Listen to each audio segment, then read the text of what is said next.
विदुर जी और मैत्री जी के संवाद का अध्ययन कर रहे हैं और आज उन्होंने कुछ बहुत महत्वपूर्ण बात, हम उसको समझने की कोशिश करें।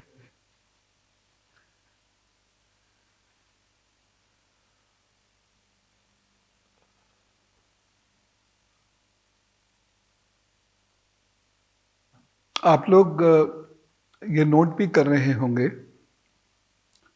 कि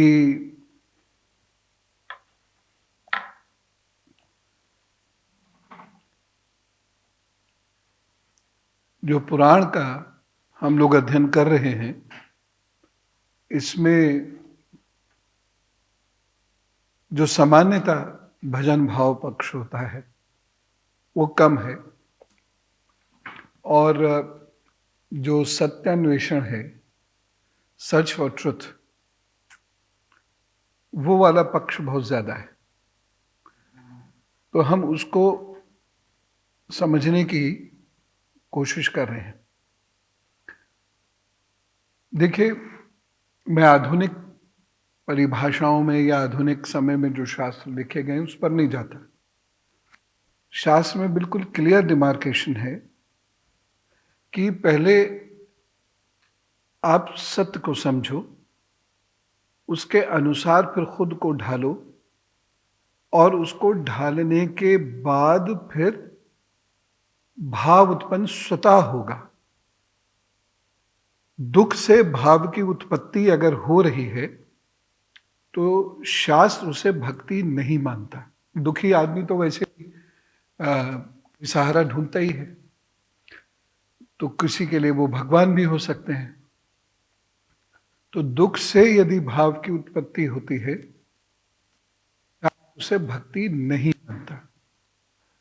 अब में से आप लोगों को अक्सर हुआ होगा कि कभी कभी इमोशंस से भर गए तो लगा कि वह आज ईश्वर को प्रकट कर दूंगा, इतनी कठोर साधना करूंगा। मान लो सुबह को जिस इमोशन से आप फील्ड थे, जिस परेशानी से फील्ड थे, सुबह को वो नहीं है, अब नहीं करूंगा। फिर जब होगी तो फिर करूंगा। तो ये जो भाव अतिरेक है, ये भक्ति की श्रेणी में नहीं आता। रादर आपको अगर मैं कहूं तो यह ईश्वर के प्रति संदेह और धोखे की श्रेणी में आता है।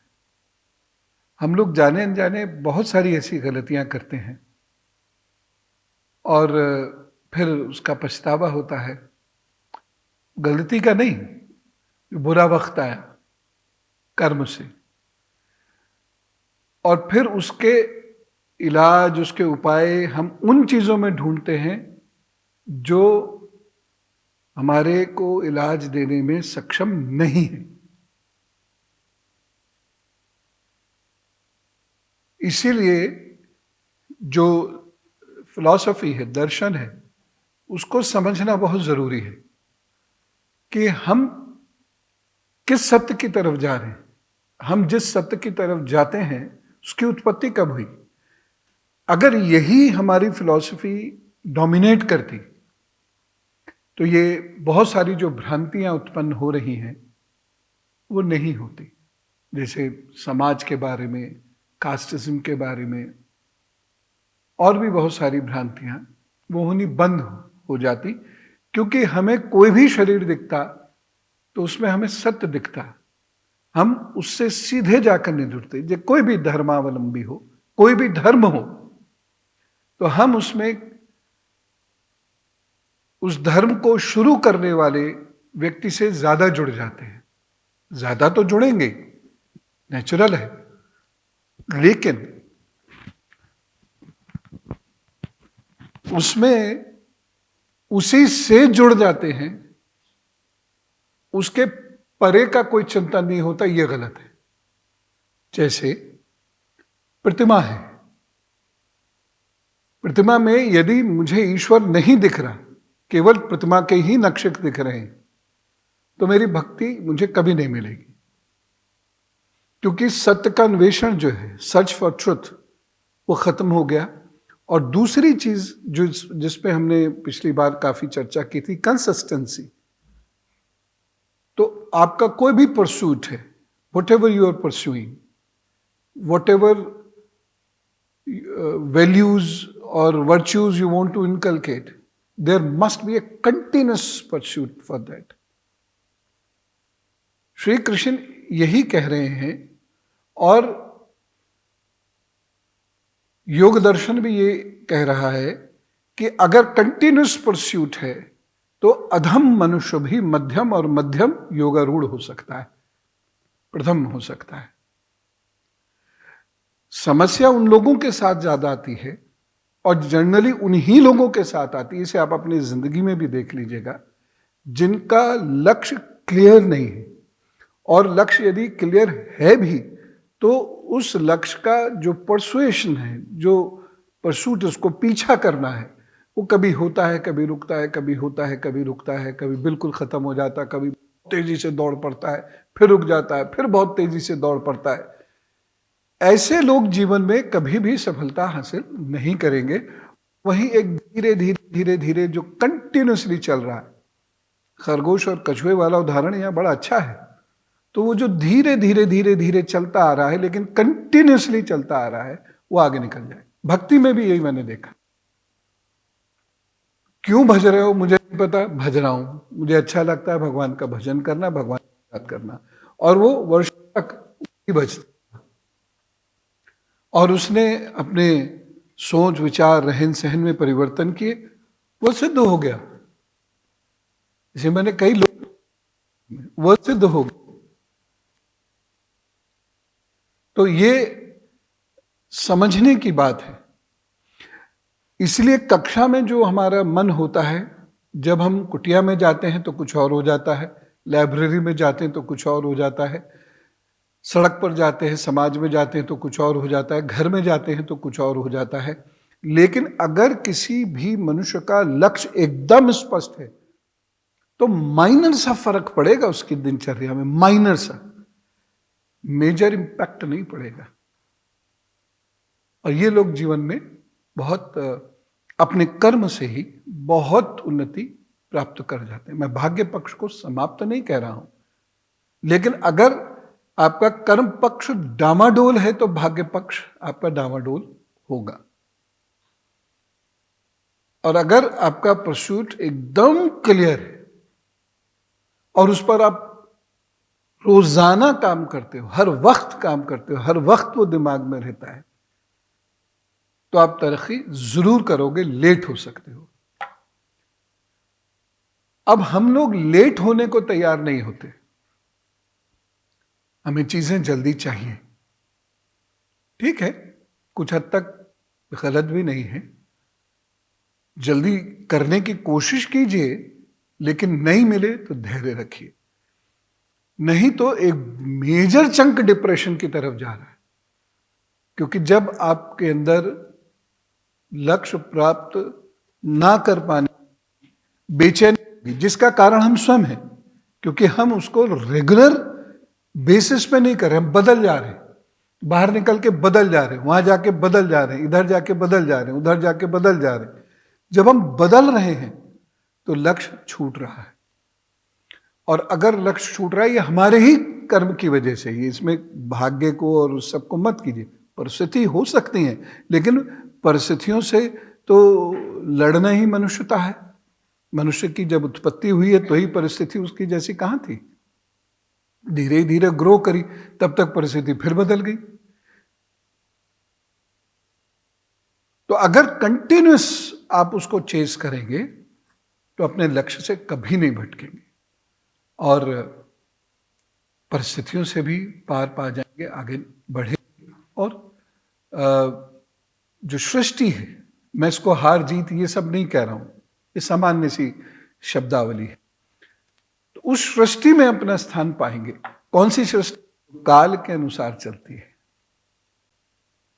उस सृष्टि को प्राप्त करेंगे। तो ये इंपॉर्टेंट लेसन है। प्रकृति की बात आती है, मैं आजकल ये चीज नोट कर रहा हूं कि लोग खासतौर से यूथ धर्म और अध्यात्म के विषय में समझना चाहिए। सब नहीं, लेकिन जितने हैं अगर वही समझ जाएं तो इस देश का कायाकल्प हो जाए। वो समझना चाह रहा है, लेकिन हम या हमारे जैसे कुछ लोग उसको सही दिशा नहीं दे पा रहे। मैं एक जगह कहीं सुन रहा था, ऐसे ही, मैं वैसे ज्यादा नहीं सुनता, लेकिन कुछ स्क्रॉल करते करते वो आ गया और उसमें कहा कि प्रकृति ही दृश्य है, प्रकृति ही दृष्टा है। ये बिल्कुल गलत बात है, इस पर कोई ना जाए। जब हम सांख्य दर्शन पढ़ रहे थे, ये हो सकता है, देखिए आउटलुक बहुत इंपॉर्टेंट होता है, प्रेजेंटेशन बहुत इंपॉर्टेंट होता है, वो बहुत को इंप्रेस कर देता है। और आजकल हम लोगों के अंदर जो हमारा एजुकेशन सिस्टम है, एनालिटिकल पावर बहुत कमजोर है, तो हम कंटेंट ओरिएंटेड नहीं, हम प्रेजेंटेशन ओरिएंटेड है। कोई चीज प्रेजेंटेशन में अच्छी लगती है तो हमको लगता है यही सत्य है।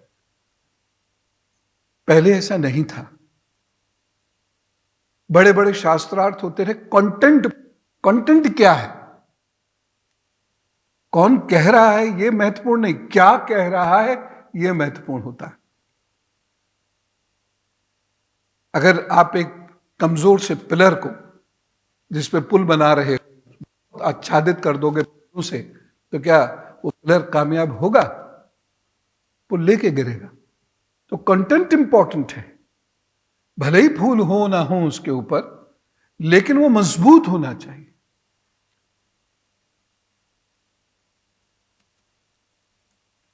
आस्था को नहीं मानती, ये कहना गलत है। मैं आज शाम को एक डिबेट में था, तो मैंने उसमें पहला सेंटेंस बोला कि आस्था का आधार होता है। ऐसे थोड़ी आस्था हो जाएगी किसी चीज पर, बेवकूफी हो सकती है, वो थोड़ी बहुत देर चलेगी, साल 2 साल 3 साल चल जाएगी, लेकिन आस्था का आधार होता है। आपको कुछ महसूस हुआ होगा या उसका आप इतिहास जानते होंगे। फेथ जो है ऐसा नहीं है, बेसलेस नहीं होती है फेथ। फेथ बेसलेस नहीं होती है, उसका आधार होता है। किसी को भी ऐसे बेसलेस फेथ नहीं होगी। तो आस्था का पूरा एक सिस्टम है, आस्था का अपना एक इकोसिस्टम है। Using this word because it is very much in Vogue nowadays. हालांकि इकोसिस्टम एक्चुअली उसका मतलब कुछ और होता है। तो तो प्रकृति, मैंने इसका संदेह विच्छेद आपको करके बताया था। मैं इसलिए कह रहा हूं, मैं उन लोगों के लिए कह रहा हूं, आप लोगों के साथ साथ जो YouTube से लगातार सीख रहे, YouTube में बहुत अच्छे अच्छे प्रोग्राम्स होते हैं, जो उससे सीख रहे, गलत सीख रहे हैं। इसलिए आप देखिएगा सारी चीजें घूम घाम के कहां पहुंचती हैं? Relationship, sensuality, sexuality. इसके अलावा लगता है कि कुछ जिंदगी में बचा ही नहीं। और फिर राष्ट्र निर्माण, समाज निर्माण, चलिए राष्ट्र मत कहिए, उससे अगर कोई परेशानी है तो नेशन बिल्डिंग से भी परेशानी है तो कंट्री वर्ड यूज कर दीजिए, भारत निर्माण, समाज कह दीजिए, समाज निर्माण। उधर हम लोग लेके ही नहीं जा रहे हैं लोगों को, क्योंकि हमारे अपने शायद कॉन्सेप्ट क्लियर नहीं है। हम कुछ भी बोल रहे, presentation is very good, not the content. पढ़ तो मैं था, किसी को याद है?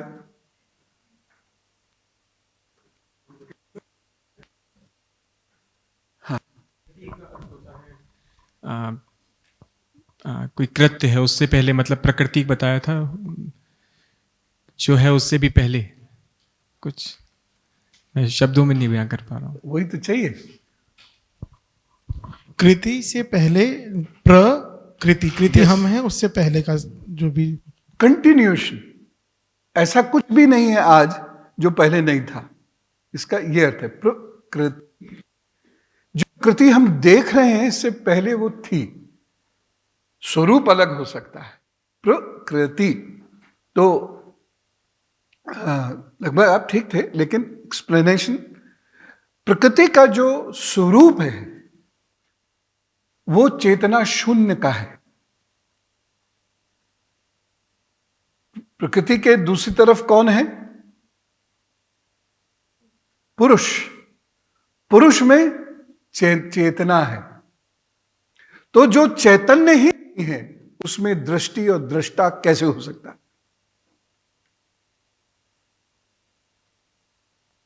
एक सिंपल आर्ग्यूमेंट है। और योग दर्शन के हिसाब से हम अपने तरफ से नया वेदांत थोड़ी गढ़ देंगे। गढ़ सकते हैं, कर नया वेदांत लिखिए, पर आर्ग्यूमेंट्स होंगे।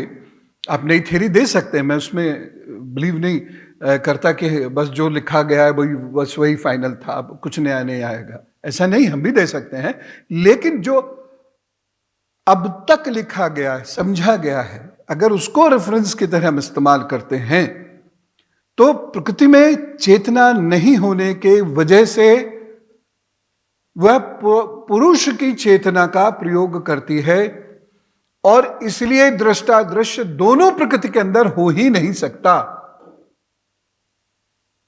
जो भी व्यक्ति इसका इस्तेमाल करेगा वो कुछ वर्ष इधर उधर भटकने के बाद संज्ञा शून्यता की तरफ चला जाएगा और उसमें ये कहेगा व्याकुलता और बेचैनी में ये सब बेकार की चीज है, जबकि ये चीजें बेकार की नहीं है। कुछ नहीं, या तो ढंग से बताया नहीं आदमी, ढंग से पढ़ा नहीं आदमी, ढंग से सुना नहीं। अब इसका जो दूसरा अर्थ है उसको समझने की कोशिश कीजिए कि मैं इस पर क्यों इतना जोर दे रहा हूं, और मैत्रेय विदुर जी का जो संवाद है इसमें ही ये चीज क्यों लाया हूं। ये ठीक है, मैंने सुना तो मुझे कुछ चीजें बुरी लगी, मुझे लगा कि मुझे ये स्पष्ट करना चाहिए। खैर, तो मैं ये आपसे कहना चाहता हूं कि मनुष्य के भीतर भी एक कृति है, मनुष्य स्वयं में भी एक कृति है, उसके भीतर अनेक सूक्ष्म कृतियां हैं जिनसे मिलकर हम ये स्वरूप पाते हैं। उदाहरण, हाथ भी एक कृति है जो शरीर से जुड़ के चल रहा है, लेकिन वो इंडिपेंडेंट भी है। मन, विचार, सांस, ये इंडिपेंडेंट भी है, तभी तो निकल जाती है सांस। और जब सांस निकल जाती है तो जिस पर डिपेंडेंट थी या जो इस पर डिपेंडेंट था वो बंधन खत्म हो जाता है, निश्चेष्ट हो जाता है शरीर, इनएक्टिव हो जाता है शरीर। तो ये सारी चीजें कहीं इंटरडिपेंडेंट है। इंटरडिपेंडेंट का मतलब क्या हुआ कि ये सब अपने आप में पूर्ण होते हुए भी एक दूसरे के साथ मिलकर काम करते हैं। मैं यहां आपको देख रहा हूं, आप वहां से मुझको देख रहे हैं, एक इक्वेशन कंप्लीट हो रही है। लेकिन ये इक्वेशन कब कंप्लीट होगी? जब ये सब जीवंत तो होगा। और चूंकि प्रकृति में वह चेतना नहीं है, इसलिए ये वाला जो सीन है, दृष्टा और दृश्य, ये प्रकृति में नहीं होगा। लेकिन इसका एक और गहरा अर्थ है कि यदि आप अपनी चेतना शक्ति बढ़ाते चले जाते हैं तो आप अपने भीतर की संज्ञा शून्यता है या जो अपने भीतर की चेतना शून्यता है उसे बदल सकते हैं। इसका कम लोग करते हैं, और जितने लोगों ने इसका प्रयास किया उनमें से कोई फेल नहीं हुआ। लेकिन प्रयास करते ही बहुत कम लोग हैं। मैं अपना अगर आंकड़ा दूं तो शायद 10,000 में एक व्यक्ति, और वह अति साधारण होते हुए विलक्षण हो जाता है। लेकिन इसका प्रयास बहुत गंभीरता से करना होगा। वहां कोई द्रुतगामी प्रक्रिया नहीं है, कोई स्पीडी प्रोसेस नहीं है कि आपसे कंट्रोल हो जाएगा। आप कंटिन्यूसली प्रैक्टिस करते रहिए और अपनी चेतना का स्तर उठाते रहिए। तो ये चेतना जो है, यानी पुरुष डजंट मीन्स मेल, तो 1000 times I have told you। तो ये जो पुरुष है, ये आपके भीतर की जो चेतना है उसे सर्वव्यापी कर देगा। यानी जो सुप्तावस्था में चेतना है, या जो कमजोर चेतना है, जैसे आलसी की चेतना बहुत कमजोर होती है, झूठे की चेतना बहुत कमजोर होती है, सच्चे की चेतना प्रखर होती है। जो लोग बहुत एक्टिव होते हैं उनकी चेतना का स्तर प्रखर होता है। जो फटाफट फटाफट अपना काम करते हैं उनकी चेतना का स्तर बेहतर होता है। इसलिए वो अपने अंदर के पुरुष को, नाड़ियों के रूप में बात करें तो मैंने आपको बताया था कौन सी नाड़ी लगी, शरीर का कौन सा हिस्सा, दाहिने हिस्से में कौन सी नाड़ी बैठी,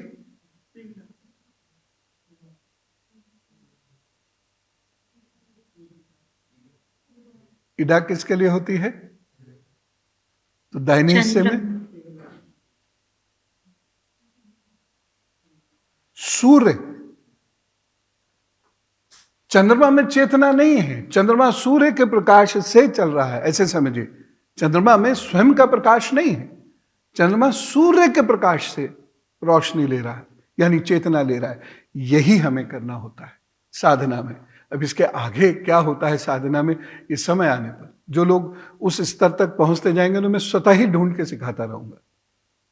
सबके लिए ये विषय नहीं है, सबके लिए इसकी कोई आवश्यकता नहीं, समझेंगे भी नहीं, प्रयास में उतरेगा भी नहीं, तो वो एक निरर्थक कक्षा सी होकर रह जाएगी। धीरे धीरे धीरे धीरे बढ़ते जाए। जो जो मुझे लगता रहेगा कि ये अनुकूल हुआ, ये मेरी मर्जी, my dictatorship, this is teachers domain. तो हम वहां से वो ऊर्जा प्राप्त करते हैं, सूर्य से हम वो ऊर्जा प्राप्त करते हैं और ट्रांसफर कहां करते हैं, मन को। तब ये पूरा एक सर्किट डेवलप होता है जिसके बारे में मैं विशद चर्चा किसी और दिन करूंगा। लेकिन इतना मैं बता रहा हूं कि प्रकृति चूंकि चेतना शून्य है, पुरुष में चेतना शक्ति है, इसलिए प्रकृति दृष्टा और दृश्य दोनों हो ही नहीं सकती। अब चाहे आप सांख्य दर्शन की दृष्टि से इसे देखें, चाहे आप जो श्री कृष्ण कहते हैं उस दृष्टि से देख लें, चाहे आप इसे योग सूत्र, पातंज कृत योग सूत्र की दृष्टि से देख लें। आगे बढ़ते हैं।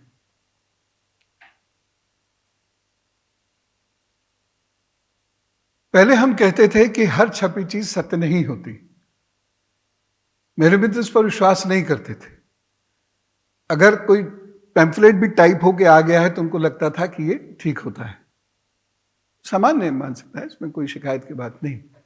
बाद में, बहुत बाद में जाके लोगों को समझ में आना शुरू हुआ कि हर छपी चीज ठीक नहीं होती है, क्योंकि बहुत सारी चीजें भ्रमित करने के लिए छापी जाती है। आज का युग सोशल मीडिया का युग है, तो यूट्यूब पर आने वाली हर चीज सत्य नहीं होती है। इसलिए सत्य अन्वेषण, एक्सपेरिमेंट जरूर कीजिए, सत्य को चेज कीजिए, ढूंढने की कोशिश कीजिए। उसमें प्रश्न उठेंगे तो हम लोग उसकी चर्चा करेंगे।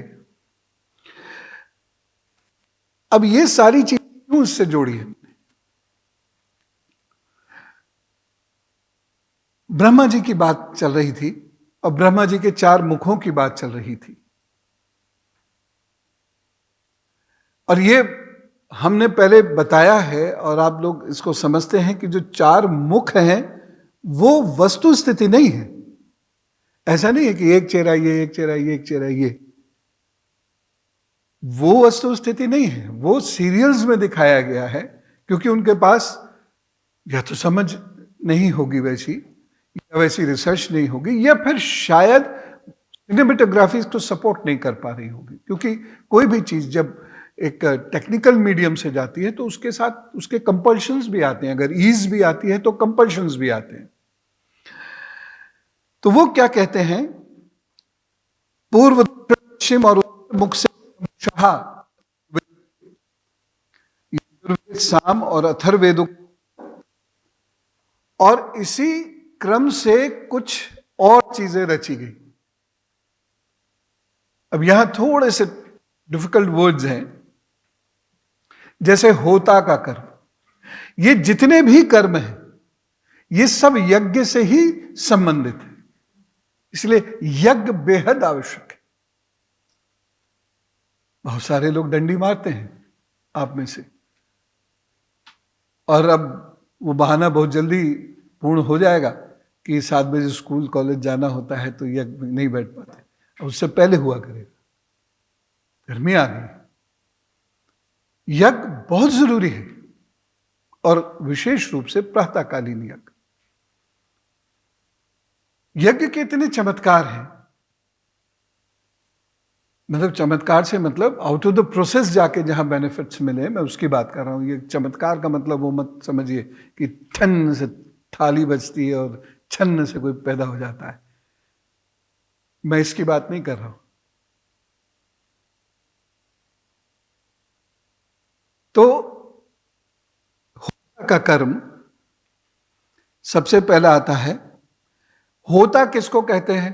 होता शब्द किस किसने सुना है? बोलो, कहां सुना है? Very good.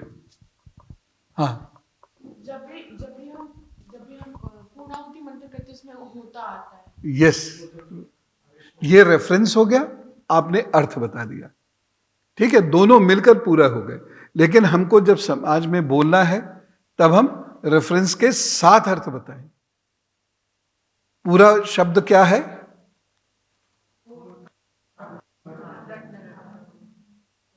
ठीक है, तो ये पुरोहित का कर्म है। दूसरा जो कर्म आता है, इज्या बोलते हैं।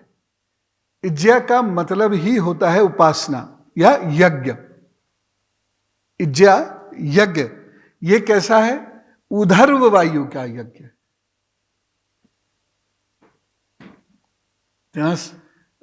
सामान्य सी चीज नहीं है यज्ञ, जबरदस्त थ्योरी है। थ्योरी पर फिर किसी दिन हम चर्चा करेंगे। बड़े बड़े ऐसे लोग जो एक कॉरपोरेट कल्चर में घुले मिले और जो सब चीजों को नकारते थे, फिर धीरे धीरे ईश्वर को माना। ईश्वर तक पहुंचने का रास्ता क्या है? वो शुद्धि के रास्ते क्या है? वो अनेक हैं, जिसमें से यज्ञ एक और बहुत महत्वपूर्ण है। एक था, तो अब तो मैं बहुत मजबूर हो गया हूं कह कह के, कोई फायदा नहीं होता। लेकिन एक वक्त था जब मैं जिस दिन यज्ञ कर्म प्रमुख होता था, यज्ञ शुरू हो फिर कोई आया तो संटी पड़नी तय थी, शहतूत की बढ़िया वाली। शुरू होने के बाद, यज्ञ प्रारंभ होने के बाद कभी भी एंटर नहीं करते हैं। आपको जो अब पुरोहित जी लोग भी क्या कहें, कितना कहें, कह कह के वो भी थक गए। लेकिन जो आचार है आपको एंटर करना है। आप बाहर बैठ आप होते हो कोई भी, ये जरूर है कि प्रार्थना कर रहे हैं, लेकिन अगर मंत्र प्रारंभ हो गया है फिर ज्वाइन नहीं करने देगा। ये सख्त नियम है। अगर उसमें अग्नि प्रज्वलित हो गई और मंत्र प्रारंभ हो गया, अब आप बाहर से सुनिए, अपने जप कीजिए। अगला है स्तुति स्तोम, यानी उद्गाता। उद्गाता कौन है? इनको सीधे सीधे आप चारों वेदों से जोड़ते चलिए ना। होता कर्म ऋग, इज्या यजु, और गाना किसमें है? सामवेद, जिसमें आते स्तुति कर रहे हैं यज्ञ का वो, ठीक है, उसे हम कहते हैं स्तुति स्तोम। फिर है ब्रह्म कर्म, चित्त चित्त कर्म, अथर्ववेद। प्रायश्चित कर्म है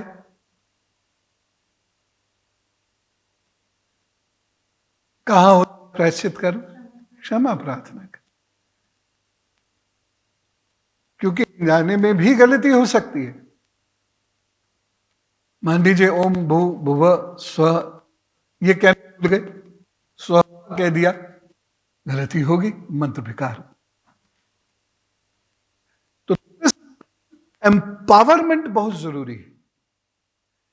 केवल ये कह देना कि आप ऐसे करो, ये सब बेकार है, ये सब ये है, प्रकृति की डेफिनेशन और ये और वो दुनिया भर की बताई, बट हाउ टू एम्पावर। और ये जो कम तरीके हैं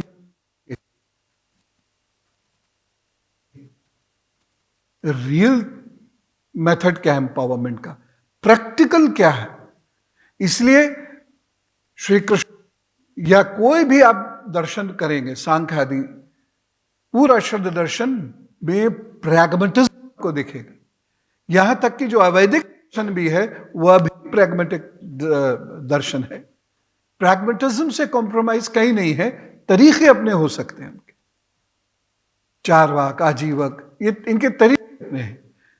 भगवान बुद्ध का दर्शन है या महावीर स्वामी जी भगवान का दर्शन है, तरीके अपने हैं, वैदिक अवैदिक, लेकिन इम्प्रैक्टिकल कोई भी नहीं।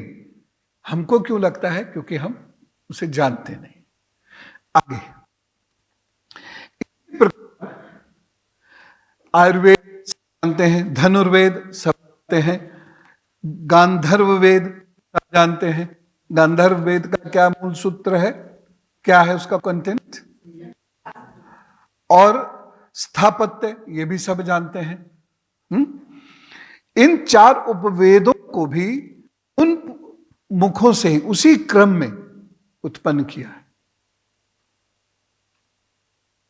मुख रियल नहीं है, सिस्टम को समझने के, वो खुद ही कहते हैं मुख रियल नहीं है। सिस्टम को समझिए कि इसी से उपवेद भी आए। उपवेद क्या कर रहे हैं?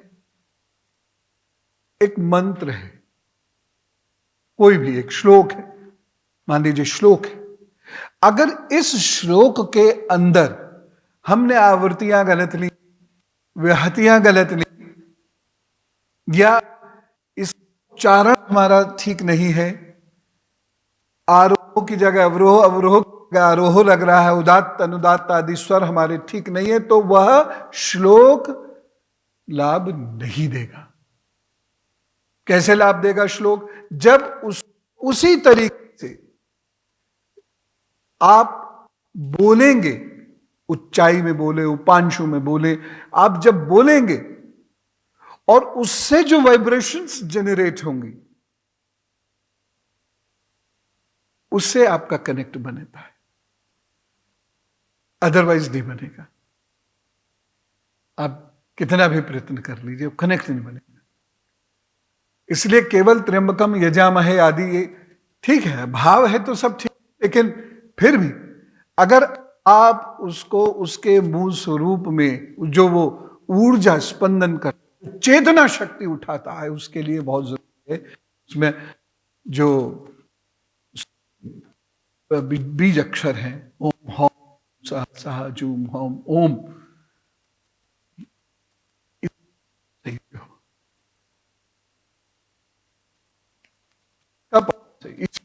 कहीं ओम लगाना है तो कहीं लगाना है, ये नियम है। और ये नियम ऐसे ही नहीं है कि इसे आप कह दें, ये नियम ठीक वैसे जैसे खाने के नियम हम भूल गए।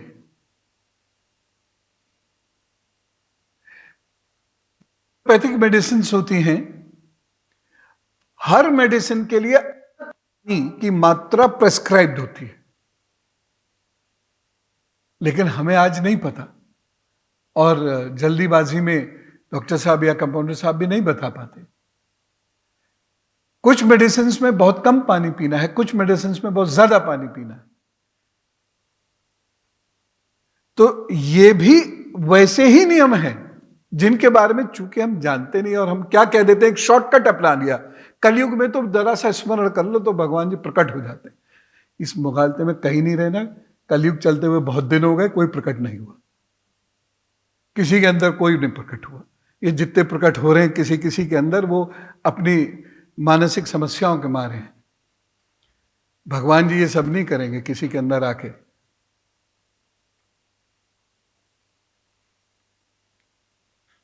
ठीक, आप करते हैं। और इन्होंने क्या कहा बाद में, देखिए ये सेंटेंस बहुत महत्वपूर्ण है। सर्वदर्शी भगवान ब्रह्मा ने अपने चारों मुखों से इतिहास पुराण रूप 5वां वेद बताया। इतिहास पुराण रूप दोनों चीजें,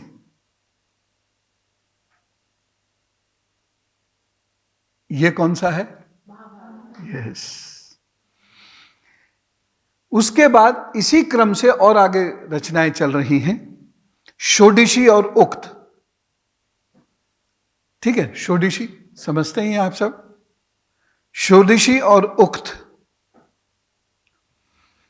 चैन और अग्निष्टोम, थोड़े से कठिन कठिन ये शब्द हैं, जैसे अग्निष्टोम एक यज्ञ, ये सब यज्ञ के ही स्वरूप है। अग्निष्टोम कौन सा यज्ञ है? स्वर्ग में जाने की कामना के लिए जो किया जाता है वो अग्निष्टोम कहलाता है, ये उसके नाम है। यज्ञ का पूरा अपना एक सिद्धांत है, पूरा है, कामना से कौन सा यज्ञ हो रहा है, ईश्वरीय कामना से कोई यज्ञ हो रहा है, जो भी है। और इसीलिए मैं आप लोगों से बार बार ये कहता हूं, और आपसे ही नहीं बल्कि बाकी राष्ट्रवाद की जो बात करते हैं कि राष्ट्र तो समझ लो, भारत जैसे राष्ट्र को समझना उतना आसान नहीं है। नहीं तो फिर वही है, लोग आके क्या कहेंगे आप पर, लोग सुबह सुबह 4 लकड़ियां जला देते हैं, वैसी लकड़ी नहीं है। और ठीक है, लकड़ी नहीं है, हमें लकड़ी को व्यर्थ नहीं जलाना चाहिए, लेकिन हम क्यों जलाते आ रहे हैं इसका उत्तर पता होना चाहिए। डिफेंड किसे करोगे? फिर आपके पास अभद्र भाषा बोलने के अलावा कुछ बचता ही नहीं। उसे दबा दो, डरा दो, शोर मचा दो, लेकिन आप पर उत्तर नहीं है। ये स्वीकार करो कि हम मूर्ख हैं, और मूर्ख को ज्ञानी बनने के लिए चेतना शक्ति को उठाना, यानी ढूंढना है, तर्क ढूंढना है। इसीलिए ये प्रक्रिया बहुत मजेदार है, मुझे तो बहुत आनंद आता है। कोई एक विषय गया, बस जूझो, मजा आ रहा है। और कभी कभी इतना मजा आता है कि बाकी चीजें अच्छी भी नहीं लगती, लेकिन जूझना पड़ता है, तो उससे चेतना शक्ति का उदय। नहीं तो आप अभद्र भाषा बोलोगे, वो भी बोलेगा, आप भी बोलते रहो, वो भी बोलते रहे, दोनों एक से ही। एक लट के बाईं ओर खड़े होकर बोल रहा है, एक लट के दाहिनी ओर खड़े होकर बोल रहा है, बात एक ही हो रही।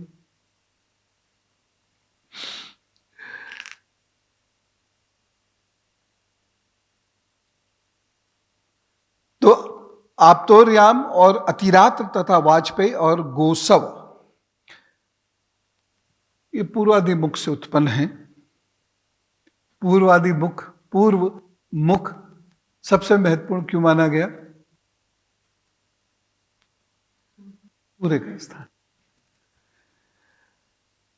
विद्या, दान, तप और सत्य, ये धर्म के 4 पद हैं। अब उसकी तुलना करी जाती है बैल से, एक्चुअल बैल नहीं है वो, कि तुलना की जाती है कि इसकी एक टांग टूट गई कलयुग में, फिर मतलब कलयुग में इसकी 4 टांगें टूट गई, यानी विद्या भी खत्म, दान भी खत्म, और तप भी खत्म, सत्य भी खत्म। ये तुलना है, वो एग्जैक्ट नहीं है। वो बैल नहीं खड़ा हुआ वहां पर आकर कोई, जिसका कोई डंडा मार के पैर तोड़ दे रहा है। इसको समझने के लिए लिटरेचर का सेंस होना बहुत जरूरी, इसलिए लिटरेचर बहुत जरूरी। और जब आप लिटरेचर को पढ़ते हैं ना, तो सेंस ढूंढने का एक शौक पैदा होता है, और वही आपकी चेतना शक्ति को उठाना शुरू कर।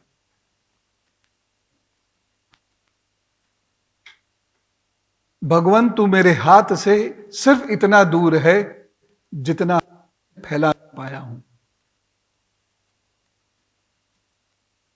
अब 2 तरीके हो गए। जिस व्यक्ति को लिटरेचर का कोई शौक नहीं है, वो लो फैला लेता हूं, उसका मीनिंग समझ रहा है, वो ये समझ रहा है कि मैंने मेरी शक्ति को तेरे पास तक अभी फैलाया ही नहीं है, जिस दिन फैला लूंगा तो पास है। मुझे अचानक याद आ गई, बहुत पहले लिखा था ये भजन, बरसों हो गए होंगे अब तो तू मुझसे सिर्फ उतना दूर है जितना मेरा हाथ, जो मैं अभी तक फैला नहीं पाया हूं, है ना। और उसके लिए प्रयत्न नहीं किया मैंने, रोटी उठाने के लिए मैं कुर्सी से उठ के ऐसे पहुंच जाऊंगा, भगवान के लिए नहीं पहुंचूंगा। लेकिन चाहिए सब कुछ। आगे की बात करते हैं वो, और 4 आश्रम भी इसी क्रम में आए। वर्णाश्रम की बात हो रही है। उसके बाद 4 वृत्तियां जो ब्रह्मचर्य की हैं, सावित्र, प्रजापत्य, ब्रह्म और बृहत। ब्रह्मचारी की ये 4 वृत्तियां हैं।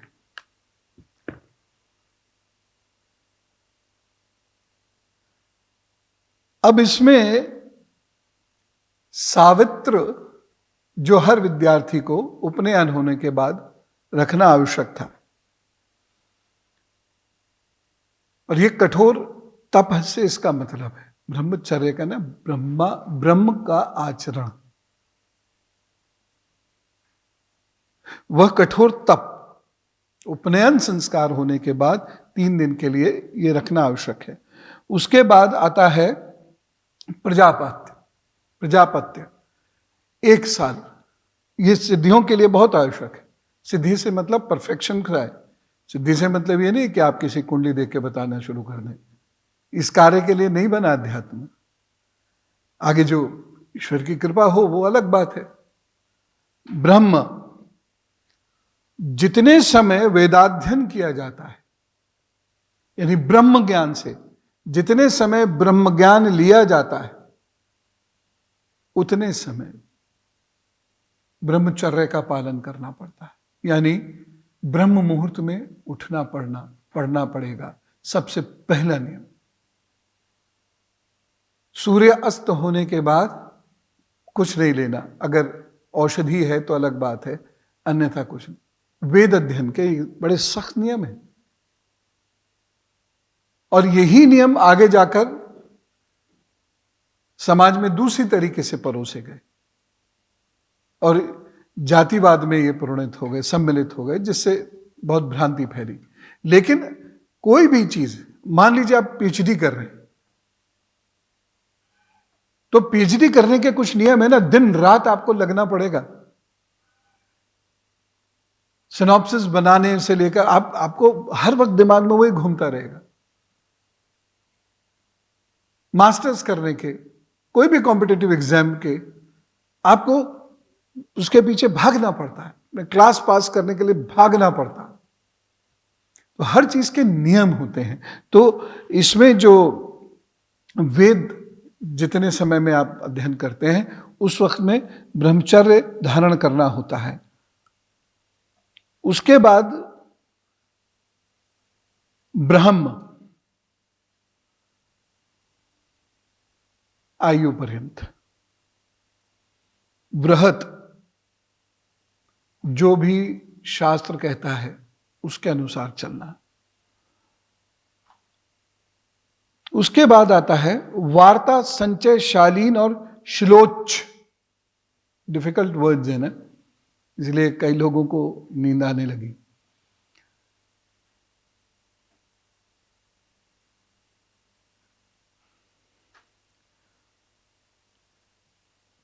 कैसे?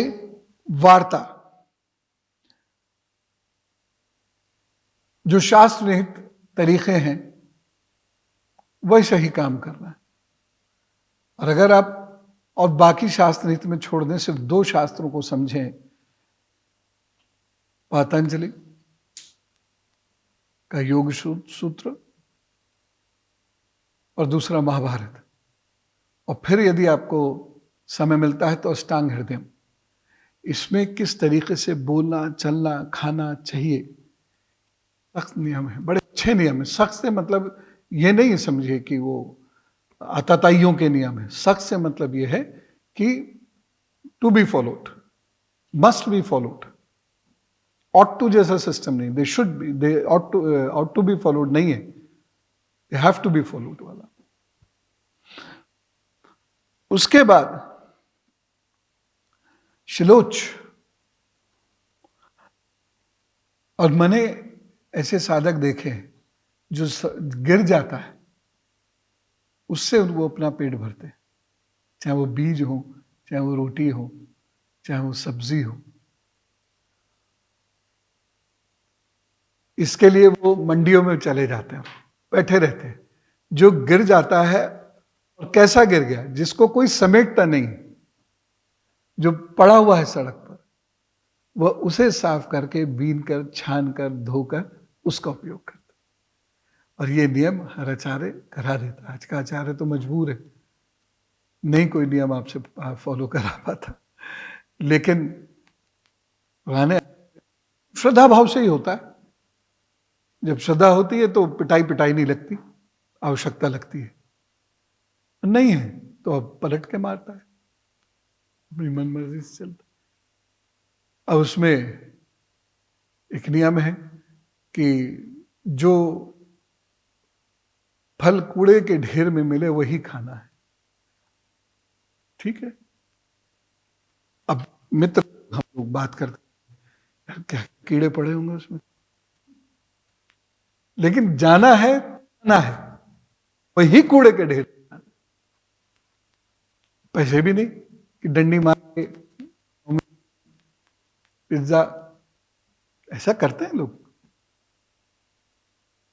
लेकिन टॉफी हमारे समय में भी थी, नमकीन हमारे समय में भी था, बिस्किट अच्छे नहीं होते थे लेकिन हमारे समय में भी थे। लेकिन ना मतलब ना, ये सब दिल के सौदे और खाते थे। और उस वक्त में लोग दया कृपा करके कहते भी थे, भाई साधकों ये ले लो, ये ले लो, दे देते थे। ऐसा नहीं है, उतना भी निष्ठुर नहीं था जमाना, लेकिन नहीं लेना, क्योंकि आचार्य आज्ञा नहीं, और आचार्य को नहीं पता, ना उसे बताने वाले।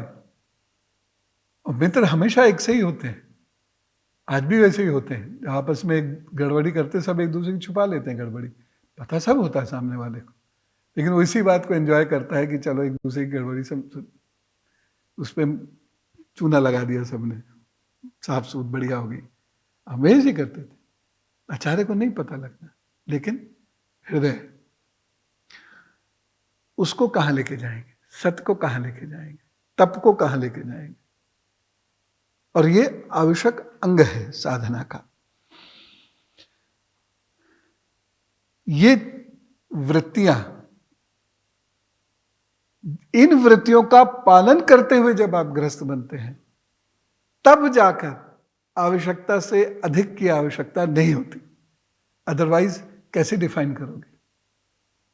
आज एक स्कूटर, कल दूसरा स्कूटर, कल मोटरसाइकिल, गाड़ी, ये वो आवश्यकताएं बढ़ाते रहेंगे। लेकिन जब हम उस अभाव में रहने का तरीका समझते हैं, तब जीवन पर्यंत आपको आवश्यकता और आवश्यकता के परे ये स्थितियां समझ में आती हैं। तब पता चलता है कि नहीं जरूरत है, या ये जरूरत है। आगे इसी वृत्ति भेद से सन्यासी हुए। मैंने आपको एक बार बताया था, एक बार टीवी पे भी कार्यक्रम किया था, 20 प्रकार के सन्यासी होते हैं। उसी के बारे में ये लिख रहे हैं। वैसानिक, वालखिल्य, औदुंबर, फेनप, ये वानप्रस्थ, ये उस एपिसोड को आप देख सकते हैं। भारत पर्व का ये एपिसोड था, तो आप चाहें तो उसे देख सकते हैं। वैखानस का मतलब बहुत कठिन है ये, थोड़ा सा इसको अपने जीवन में उतारना, क्योंकि ऐसी जमीन से चीजें उठा के खानी होती हैं इसमें, जो बंजर जमीन है, जिस पर जुताई भी नहीं हुई है, कोई फसल भी नहीं, कुछ भी नहीं, वहां आपको क्या मिलता है? और अहिंसा पूरी, नॉनवेज नहीं खाना। अब आप प्रभु पे भरोसा रखिए अपने, बंजर भूमि में आपके लिए क्या मिलेगा? वैखानस। उसके बाद आता है वालखिल्य।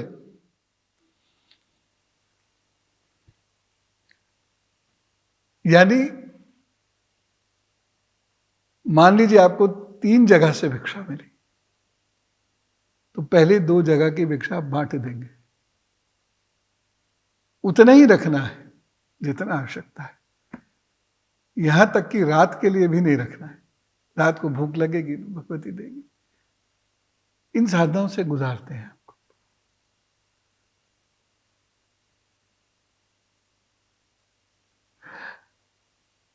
इस प्रकार से इसको हम छोटा करते हैं। और जब मनुष्य पूरी तरह निष्क्रिय हो जाता है, अब निष्क्रिय का अर्थ थोड़ा संभल के समझिएगा, इनएक्टिव नहीं, इनएक्टिव नहीं है। इतना ज्ञान उसके पास आ गया कि अब शेष नहीं है।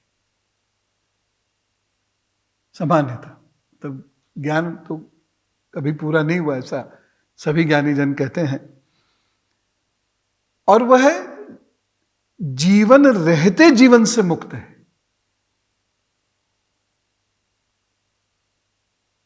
ऐसे व्यक्ति को परमहंस कहते हैं। परमहंस एक बहुत बड़ी उपाधि है। जो गुरु महाराज जी को परमहंस कहते हैं, ऐसे नहीं कहते, उनमें ये था। बस एक चीज जो मैंने आपको बताई भी है, भोजन का बहुत शौक था। और जब उनसे बार बार कहा जाता था, और एक दिन तो मां बोली कि भोजन, एक तरफ तो आप जीवन मुक्त है, उसी तरफ भोजन आप फंस जाते हैं। तो ये क्या डायकोटोमी है, ये क्या द्वंद्व है आपके भीतर। तो महाराज जी कहते हैं, जीवित रहने का भान होने के लिए एक इस प्रकार की सांसारिक आदत अवश्य होनी चाहिए। और जिस दिन ये खत्म हो गई, इस दिन समझ लेना कि अब मैं शरीर से मुक्त होने वाला हूं। एक दिन उन्होंने भोजन नहीं किया, उनका प्रिय भोजन पूरी नहीं किया। फिर 2-3 दिन मना सा खाया, थोड़ा सा टुकड़ा लिया, छोड़ दिया। मां तभी समझ गई थी कि अब ये आत्मा शरीर में नहीं रहेगी। उस लेवल के लोगों को उन्हीं के स्तर पर जाकर सोचो, उन्हें अपने स्तर पर मत खींचो, तभी मजा है।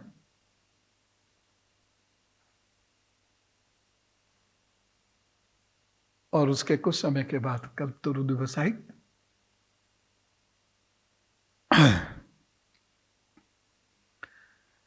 ये 4 सन्यासी हैं।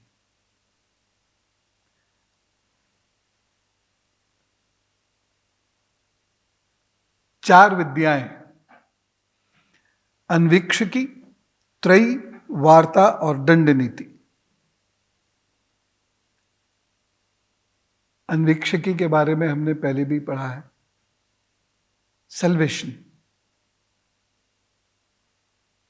द नॉलेज ऑफ सल्वेशन, मोक्ष की विद्या। दूसरी है त्रयी, ऐसी कर्म विद्या जिसको से कर्म के भी अनेक भेद हैं, चर्चा करेंगे किसी दिन बड़े आराम से बैठ के। तो कर्म के भी कई भेद हैं, और वो कर्म भेद जो स्वर्ग आदि फलों की प्राप्ति कराती है। अब यहां स्वर्ग का मतलब समझने की कोशिश कीजिए। आप लोग तो समझते हैं, एक ऐसी जगह जहां चिंताएं पूर्ण हो गई, अब कोई चिंता नहीं रही, एक ऐसा स्थान जहां कोई चिंता नहीं है, जीवन मरण का बंधन मात्र है, लेकिन वृत्तियों से मैं मुक्त हो गया, उस स्थान की बात है। आगे है वार्ता।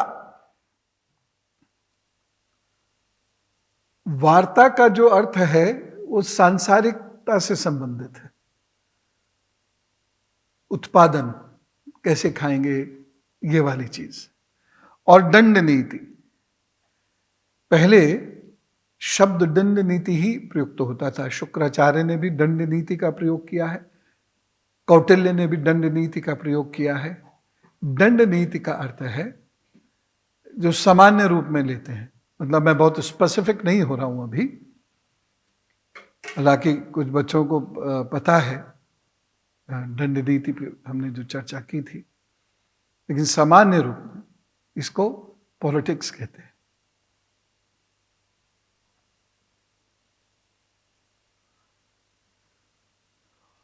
ब्रह्मा जी के 4 मुखों से ये सब उत्पन्न हुए और हृदयाकाश से ओंकार प्रकट हुए।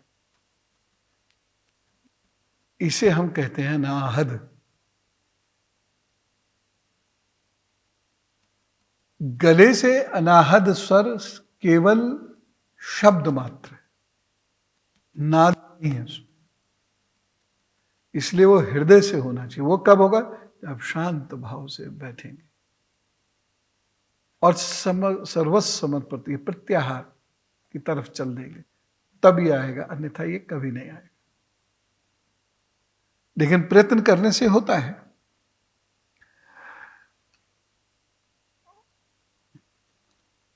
मैं जानता हूं कि आप पर काफी अधिक अत्याचार होता है, लेकिन ये समझना बहुत जरूरी है। इसका समझ लें। उसके बाद रोमों से ऊष्णक, त्वचा से गायत्री, मां से त्रिष्टुप, स्नायु से अनुष्टुप। अनुष्टुप नाम तो सुना ही होगा जी, ये सब छंद ही है। अस्थियों से जगति, मज्जा से पंक्ति और प्राणों से वृहति छंद उत्पन्न हुआ। ऐसे ही जीव स्पर्श वर्ण और देह स्वर वर्ण,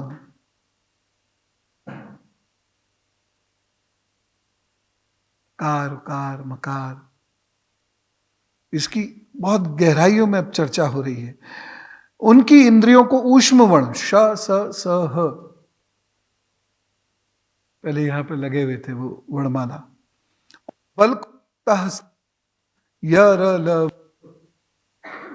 जब मैंने एक बार आपको चक्रों के बारे में बताया था, यह जो चक्र के बीज मंत्र हैं वो यही तो है।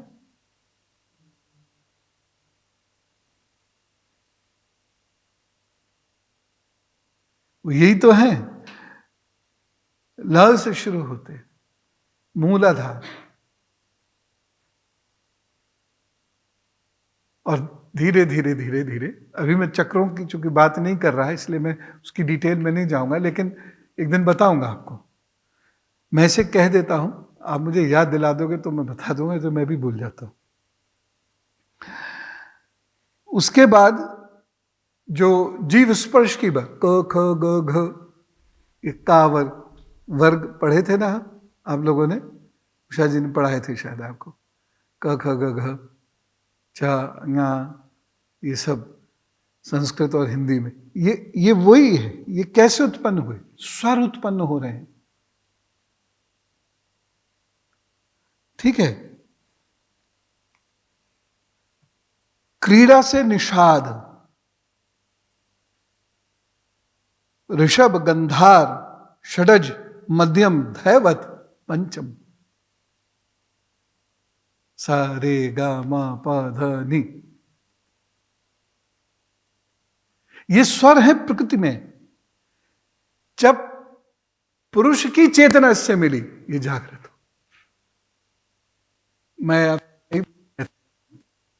कुछ चीज की गंभीरता को समझकर आप स्वयं उस पर, मैंने कई बार ऐसा प्रयास करवाया है कि यहां पर स्वर हैं कुछ, कौन सी ध्वनि है, सुनो के बताओ। याद है इसको कहा है, होते हैं कुछ जगह वो ध्वनियां, क्या क्या ध्वनि आ रही है। तो वो सारी ध्वनि जो वायुमंडल में है, जब हम कहते हैं ना कि शब्द अंत नहीं होता, शब्द का अंत नहीं होता, वायुमंडल में ये रहता है, तो कहां रहता है? अगला क्वेश्चन तो सुनाई क्यों नहीं देता? फिर तीसरा क्वेश्चन, इसे सुनाई दे।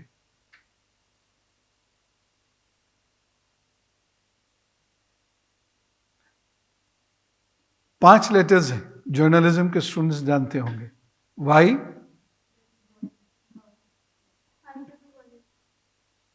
फाइव, अरे सब लोग समझ सके ऐसे बताओ।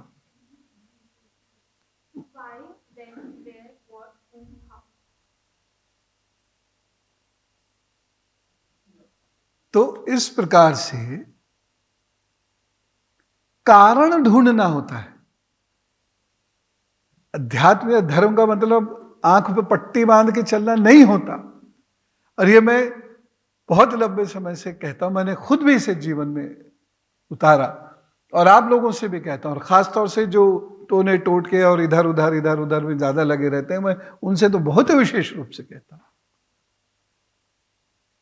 धर्म आंखों पे पट्टी नहीं बांधता, सत्य दिखाता है। उल्टा हम कर रहे हैं, बताइए।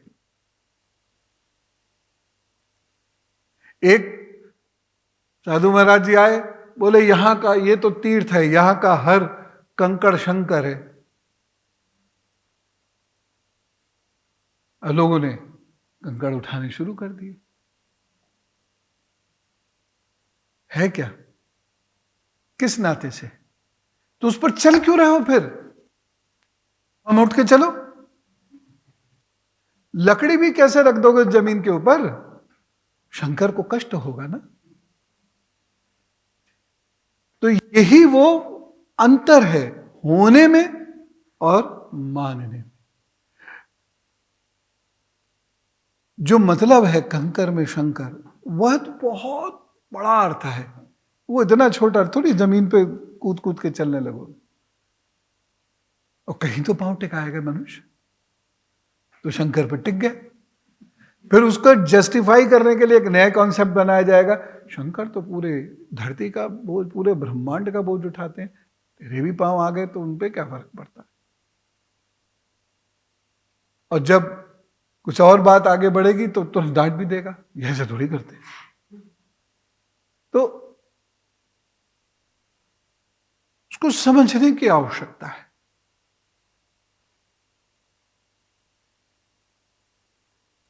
खैर, आगे चलते हैं। ब्रह्मा जी शब्द ब्रह्म स्वरूप हैं।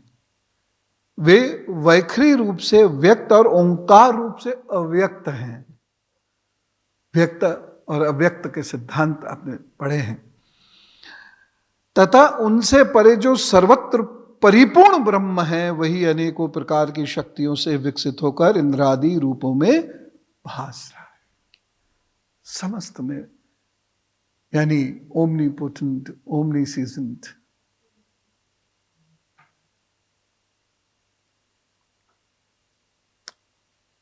ओमनीप्रेजेंट। इस ओमनीप्रेजेंट को हमने कहा शंकर में, कंकर में शंकर, और उसको हमने जो माना किसी भी रूप में नहीं, बस उसके मतलब को नहीं समझा। तो जो अध्यात्म है ये विश्लेषणात्मक है, ये बहुत बारीक चीज बताता है, इसीलिए लोग समझते नहीं। और फिर ये अरे गंगा नहा लो सारे पाप कट जाएंगे। कैसे कट जाएंगे गंगा नहाने से पाप? क्या वो आपको ब्रह्मचारी बनाएगी? क्या आपको सन्यासी बनाएगी? आप वर्णाश्रम में परिवर्तन कर देगी? आपको बनवा आज्ञा उत्पन्न करेगी? उससे क्या होगा? जिस पे पैसे नहीं हैं, जो नहीं जा सकता, तो दास कहते तो है मनचंगा गंगा, कटौती नहीं है, कट्ठा होती उसमें गंगा। तो पे पहुंचे। हम व्याप्त शंकर की बात कर रहे थे, शंकर जी की व्याप्तता की बात कर रहे थे, हम कंकर पकड़ लिए। आप उसकी गहराई को समझ, हरि हरि कहां है ये हरि, उसको खोजो।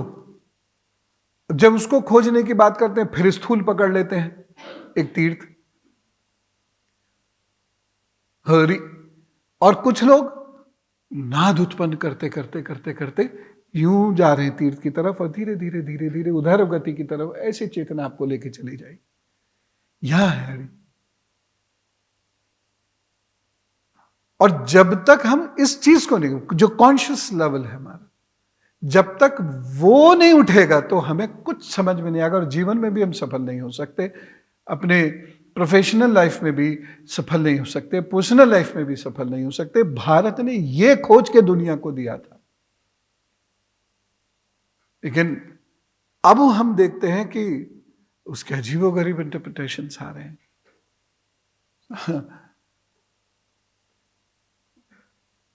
मैं मूर्ति पूजा में विश्वास नहीं रखता, ये अब कोई कहता है, ठीक है। मैं मूर्ति पूजा में विश्वास रखता हूं, ये कोई कहता है, ठीक है। अगर ये कोई कहता है कि मूर्ति तोड़ दो, मूर्ति भंजक, तो वो डिस्ट्रक्टिव है। और जो तोड़ने वाला व्यक्तित्व होता है वो पूरी जिंदगी डिप्रेशन से गुजरता है, या उसके अंदर एक खास किस्म का एग्रेशन होगा जो और बुरा है डिप्रेशन से, और सारा जीवन वो भटकता है। इसीलिए हमारे यहां जिस चीज को कह रहे हैं वो शस्त्र विहीनता की बात नहीं हो रही है कहीं, आप उसे समझिए, वो पॉजिटिविटी फ्रॉम इनसाइड की बात हो रही है, बाहर से पॉजिटिविटी नहीं आती। और इसके लिए सत्संग एक बहुत इंपॉर्टेंट फिनोमिनन बताया गया, वार्ता। किसकी? त्रय की। उसे समझिए, सत्संग ऐसे नहीं हो जाता कि आपसे बैठे कौन सी चीज का अन्वेषण कर रहे हैं, सत्य का अन्वेषण करते करते करते करते हम कहां पहुंच रहे हैं। सत्संग फिजिक्स केमिस्ट्री का भी हो सकता है, सत्य क्वांटम फिजिक्स पे बात कीजिए, सत्य का अन्वेषण ढूंढने की कोशिश कीजिए। आप हिस्ट्री पर बात कीजिए, सत्य का अन्वेषण कीजिए।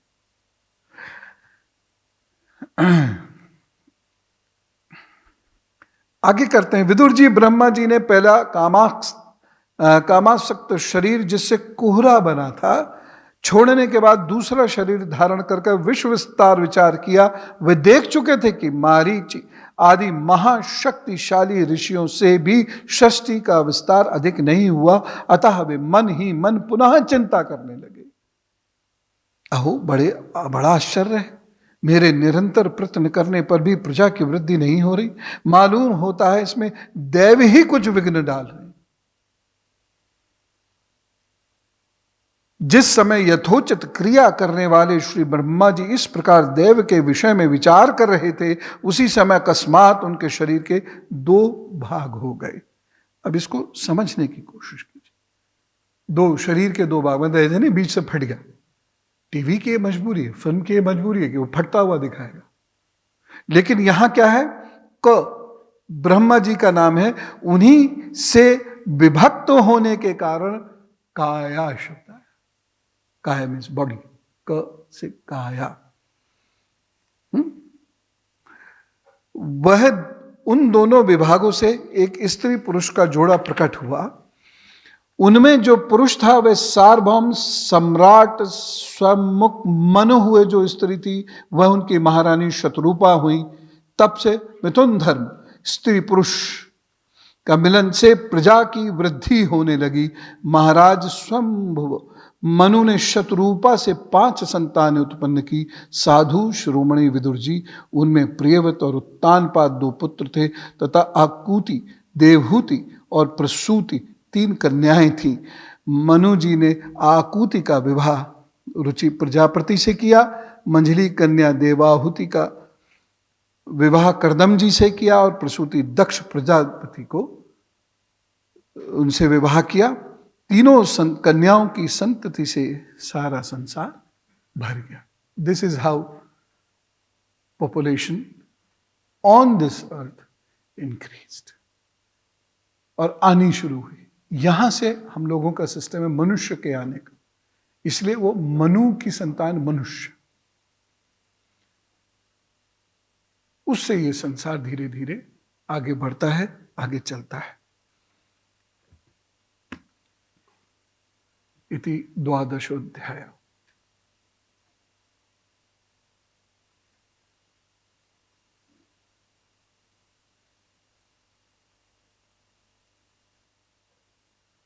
प्रश्न लेते हैं, क्या कहते हैं?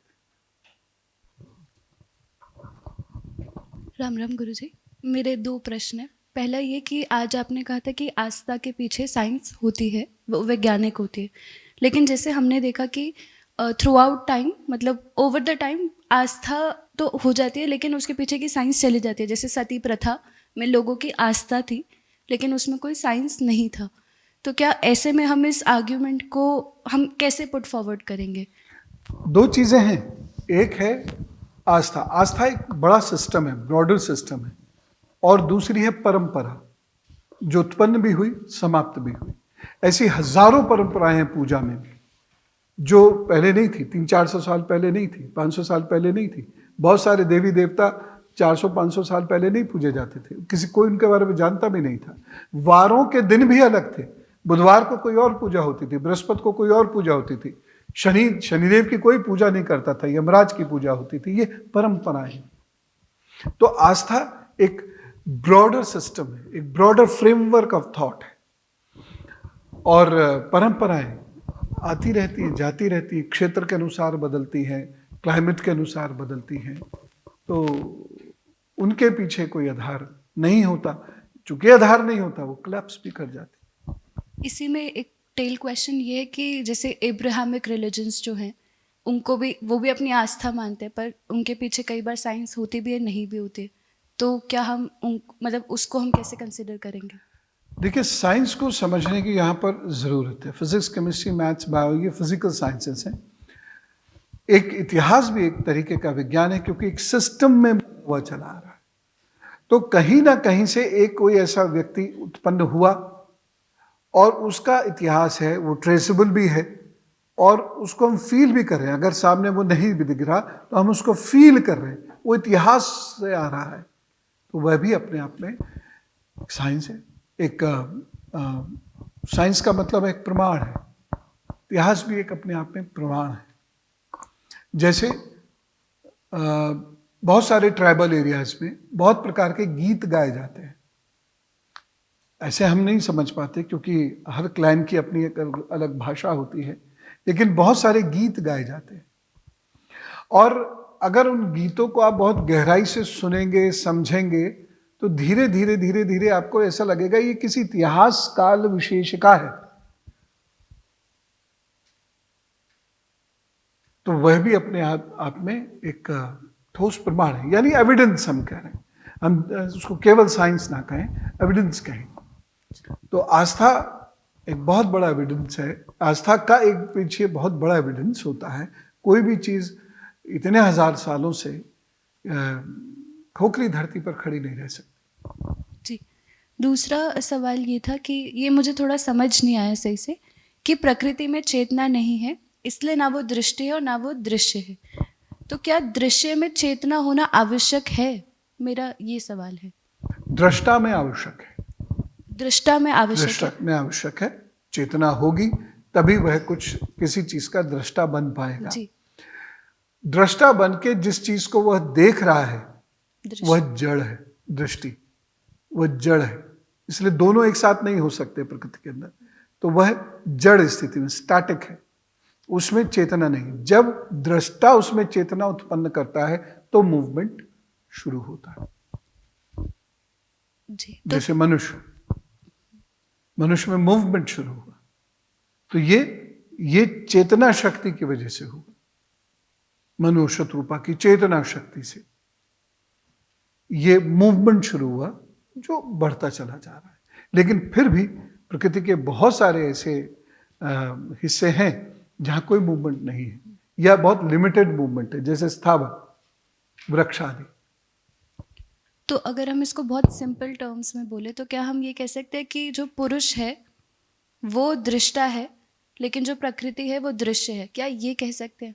हाँ, ये कह सकते हैं, लिमिटेड सेंस में ये कह सकते हैं, लेकिन प्रकृति से पहले भी दृश्य है, उससे पहले भी दृश्य दृश्य है, है। जो देखा नहीं गया था। जो पुरुष का अवतरण होता है तब वो देखा गया,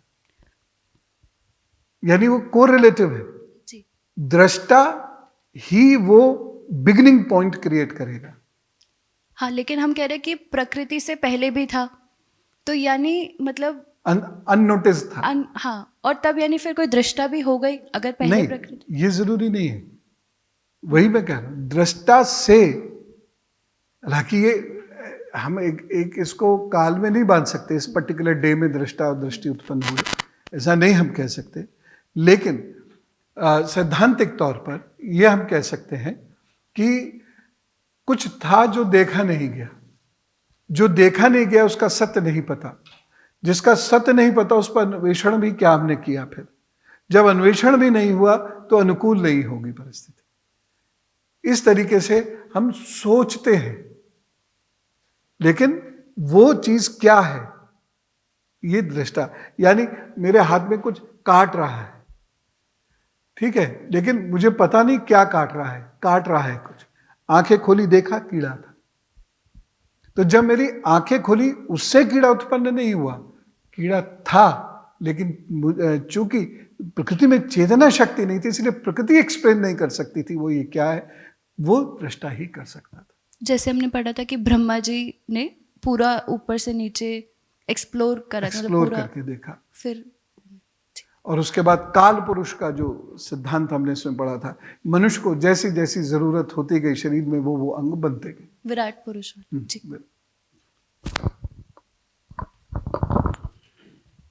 राम राम गुरु जी। इतने उधर दे दो उमेश भाई। गुरु जी, जो परिभाषा आपने दी कि पुरुष में चेतना है और प्रकृति चेतना विहीन है, तो हम इसमें अगर जानवर में भी चेतना मानेंगे, अगर स्थावर में भी चेतना मानेंगे कम अवस्था की, तो पुरुष की परिभाषा में मनुष्य तो आ ही गया और जानवर भी आ गए। जी। एक प्रश्न और था गुरु जी, जीवात्मा। जी, हाँ, कि मनुष्य जब द्विजता को उपलब्ध होता है तब उसे पुरुष की भाषा में आना चाहिए, तब तो मुझे लगता है कि वो भी प्रकृति जैसा ही होता है। नहीं नहीं, दोनों का स्वरूप भी अलग है। एक चीज होकर भी नहीं दिख रही, दूसरे को सिर्फ आंख खोलना है, दिखने लग जाएगी। तो दोनों अलग अलग है। राम राम गुरु जी, मेरी दो प्रश्न हैं। एक, चेतना और आत्मा में क्या फ़र्क है, मतलब how they are inter correlated. दूसरा, अभी हम यज्ञ की बात कर रहे थे, यज्ञ में जब हम शुरू में जो प्राणों की आहुतियाँ करते हैं, वो सिर्फ हम बोलते हैं या बेसिकली उसमें कुछ शारीरिक क्रिया भी इन्वॉल्व होती हैं? हालांकि हम लोग तो सिर्फ बोलते ही हैं। जब हम कहते हैं ओम प्राणाय स्वाहा या अपानाय स्वाहा, जो 5 वायु की आहुतियाँ करते हैं, तो उसमें कुछ टेक्निकलिटी है या बेसिकली वो सिर्फ हम कहते ही हैं? जब आप बोलते हैं तो शारीरिक क्रिया तो स्वतः ही आ गई। गुरु जी, तो एक तो वो तो सिर्फ एक बोलने के लिए कह रहे हैं। छोटी चीज नहीं है, उनसे पूछो जो बोल नहीं सकते। आपकी नाभि चल रही है, वही पूछ रहा था। आपका जो मूलाधार चक्र चल रहा है, आपका हृदय चक्र चल रहा है, आपका विशुद्धि स्पंदित हो रहा, इतना तो है ही है ना। ये 5 चक्र तो है ही है। मान लीजिए सहस्त्रार नहीं भी है या आपका आज्ञा चक्र नहीं भी है, तो ये तो चल ही रहा है ना। तो क्रिया क्यों नहीं हो रही? ओम करे, नाभि अंदर गई, अग्नि का प्रस्फुटन हो रहा। तो चूंकि वो इतनी अनैच्छिक क्रियाओं जैसी हो जाती हैं कि हमको लगता है इसमें कुछ हमने विशेष नहीं किया। विशेष क्या करेंगे जब यूं करेंगे, ऐसे करेंगे, ऐसे करेंगे, ऐसे करेंगे, ऐसे करेंगे, फट करेंगे, तब हमको लगता है कि हमने ये क्रिया करी, क्योंकि वो क्रिया बाकी क्रियाओं से हटकर है, उसके लिए अलग से एफर्ट्स लगा रहे। लेकिन जिस वक्त हम मंत्र बोल रहे हैं तो क्रिया ही तो हो रही। अब जो पहला प्रश्न था वो क्या था? आत्मा और चेतना शक्ति जीवात्मा का हिस्सा है। कौन सी तन्मात्राएं हैं, कौन बताएगा? रस रूप गंध माइक है ना आपके पास? शब्द रस रूप गंध और स्पर्श। ठीक। और अंतःकरण? चार अंतकरण। नहीं, जैसे मन बुद्धि चित्त सब बोलते हैं तो फिर सुनाई नहीं। मन बुद्धि चित्त अहंकार। ये सब किसके हिस्से? प्रकृति के। प्रकृति के किसके हिस्से मतलब? साफ बोलो। प्रकृति के। प्रकृति के। प्रकृति के। सांख्य दर्शन की बात हो रही है। हाँ जी। हाँ, अच्छा। आत्मा अलग रख के बता रहे हैं ना, तो ये सब उसके अंदर आते, उसमें सब कुछ है। स्मृति, विस्मृति, अंतःकरण, तन्मात्रा। मैं गुरु जी चेतना शक्ति के ऊपर पूछ रहा हूँ, जो आपने चेतना शक्ति उसका ही हिस्सा है ना वो। किसका ये तभी तो ये चेतना शक्ति जितना आप अन्न कर लेंगे, आत्मा जब दूसरे शरीर में जाएगी तो वो आपके साथ जाएगी, उसी स्थिति तक जाएगी। यही तो योग दर्शन कह रहा है। मतलब अंतःकरण का हिस्सा है ये भी। जो चेतन शक्ति हम लोग कह रहे हैं वो अंतःकरण का हिस्सा है हमारे। वो शक्ति है।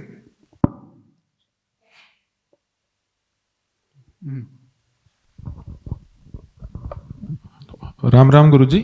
गुरुजी 2-3 प्रश्न थे। एक तो जब आपने दशम अध्याय में सृष्टि जब हमने पढ़ी, 10 प्रकार की सृष्टियों के बारे में पढ़ा, तो जो 6 प्रकार की सृष्टियां हैं उसमें जो वो कहीं ना कहीं वो सांख्य दर्शन से कोरिलेट करती हैं क्या? उसको इस तरीके से समझना सही है? क्योंकि वो सब उसी तरफ इंडिकेशन देती है। देखिए, सब चीज घूम फिर के 2 दर्शन के इर्द गिर्द आ जाएगी। सभी प्रमुख है, कोई गौड़ दर्शन नहीं है, सभी प्रमुख है, लेकिन 2 चीजों के इर्द गिर्द सब चीजें आ जाती है, सांख्य और योग। ये जो दर्शन है, और जब हम अपनी दर्शन की कक्षा शुरू करेंगे तो आप देखिएगा कि इसमें बहुत सारे रहस्य जीवन के खुलते चले जाते हैं। जहां भी पंचभूत की बात हो रही, सांख्य दर्शन आ गया। जहां भी अंतःकरण की बात हो रही, विचार, शुद्धि, मन, सांख्य दर्शन आएगा ही आएगा। ठीक है। इसको प्राप्त कैसे किया जाए, जब इसकी बात होगी तो योग दर्शन आएगा ही आएगा। ये जितनी फिलॉसफी घूम फिर के कहीं ना कहीं सांख्य दर्शन को टच करती है। इसीलिए तो श्री कृष्ण सांख्य की फिलॉसफी को ही लेकर चल रहे हैं। इसीलिए वो बार बार कह रहे हैं ना, मैं ऋषियों में कपिल हूं, सांख्य दर्शन का प्रणेता कपिल मुनि है, क्योंकि वो हर जगह घूम फिर के वही आएगी। आप में आलस्य है, सांख्य दर्शन। आलस्य नहीं है, सांख्य दर्शन। आप कम सोच पाते हैं, सांख्य दर्शन। आप ज्यादा सोच पाते हैं, सांख्य दर्शन। आपको पूर्व जन्म की स्मृति है, सांख्य दर्शन। विस्मृति है, यद्यपि वो पूर्व जन्म की बात से मत जोड़िएगा, मैं स्मृति विस्मृति की बात कर रहा हूं। ठीक है। अहंकार, सांख्य दर्शन। तो कहीं ना कहीं सांख्य दर्शन वो इतना विस्तृत है कि वो आ ही जाएगा, और कुछ नहीं तो आत्मा ही। गुरुजी, और एक प्रश्न ये था कि आपने पिछली कक्षा में, पिछली बारी जो कक्षा थी उसमें आपने आत्मन और एटम का जिक्र किया था, और आपने एटम की इंडिविजिबिलिटी तो अभी पता है कि atom is something which is divisible, वो इंडिविजिबल नहीं है। तो उसको अगर जो करंट मॉडर्न फिजिक्स की अगर स्ट्रिंग थ्योरी से रिलेट करें तो हम उसको इस तरीके से देखें कि जो स्ट्रिंग थ्योरी है वो एक एनर्जी की बात करती है, तो आत्मन को एक तरीके से एनर्जी समझा जाए कि अगर वो आत्मन एनर्जी अगर बॉडी में नहीं है और वो आज की डेट में किसी के शरीर में वो एनर्जी होल्ड करने की शक्ति नहीं है, तो उसका देहांत हो जाता है। इसको इस तरीके से, तो इस तरीके से समझना इसको सही है? यही है वेदांत फिलॉसफी। स्पष्ट है कि जब आपका शरीर आपकी आत्मा का वजन नहीं उठा सकता या आत्मा का विस्तार संभाल नहीं सकता, तो आत्मा शरीर को छोड़ देती। गुरुजी, बस ये 2-3 शब्द और थे जिनका मतलब समझ में नहीं आया देव सर्ग और ये कुमार सर्ग क्या चीज होती है?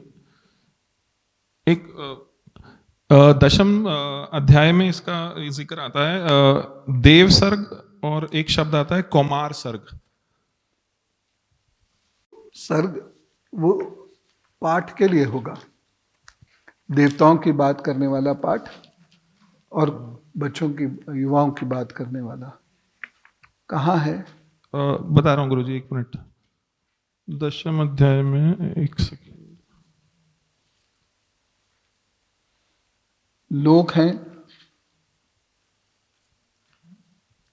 गुरुजी ये 26 और 27 जो श्लोक है दशम अध्याय का, उसमें है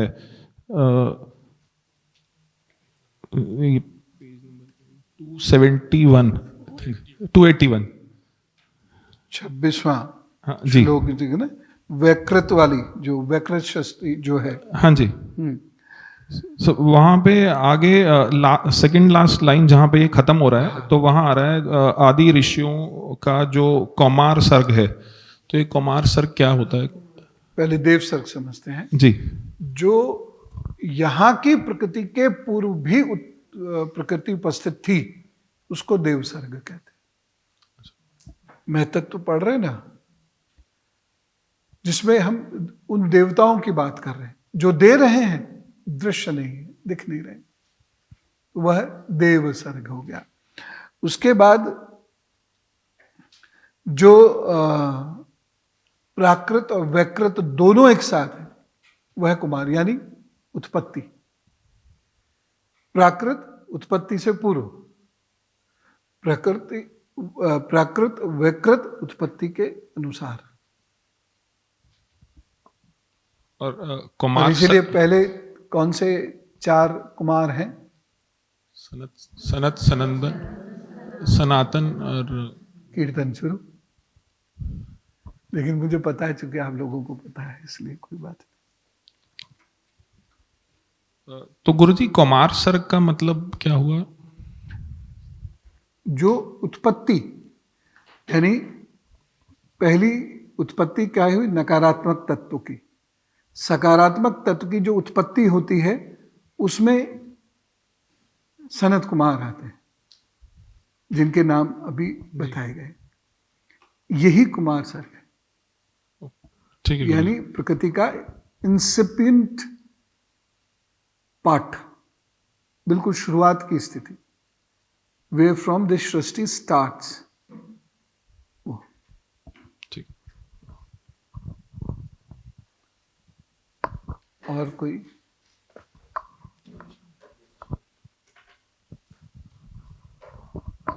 राम राम गुरुजी, ये ऊष्म वर्ण क्या होते हैं? मतलब ऊष्म वर्ण है ना, श, स, ह, गरम। तो इनका इम्पैक्ट क्या होता है? तालव्य से जुड़ते हैं। ये क्ष, स, ये है यहाँ से यहाँ तक के बीच के जो ये गर्म शब्द होते हैं, जो बीज मंत्र होते हैं। इसलिए बीज मंत्र बहुत सोच समझ के करने चाहिए। इसलिए बहुत सारे लोगों को बीज मंत्र करने के बाद या एग्रेशन या डिप्रेशन होने लगता है। शरीर में मान लीजिए किसी के पित्त ज्यादा है, अब मैं उसके निटिग्रिटीज नहीं बताऊंगा अभी, तो उसके लिए अलग बीज मंत्र है। अगर किसी के शरीर में रजोगुण अधिक है तो उसके बीज मंत्र अलग है, सतगुण है तो उसके बीज मंत्र अलग है। इसीलिए जो गुरु मंत्र देने की बात हो ना, तो आजकल हम गुरु मंत्र कम, श्लोक ज्यादा सुना देते हैं। कान लाओ, श्लोक पढ़ दिया। ये लंबे समय तक जब गुरु शिष्य की प्रकृति को समझ लेता, उसके अनुसार फिर मंत्र उसके लिए बनाकर वो देता, या बना बनाया मंत्र देता। नहीं तो कोई भी मंत्र नहीं कर सकता। प्रकृति के अनुसार होता है, शारीरिक और मानसिक दोनों।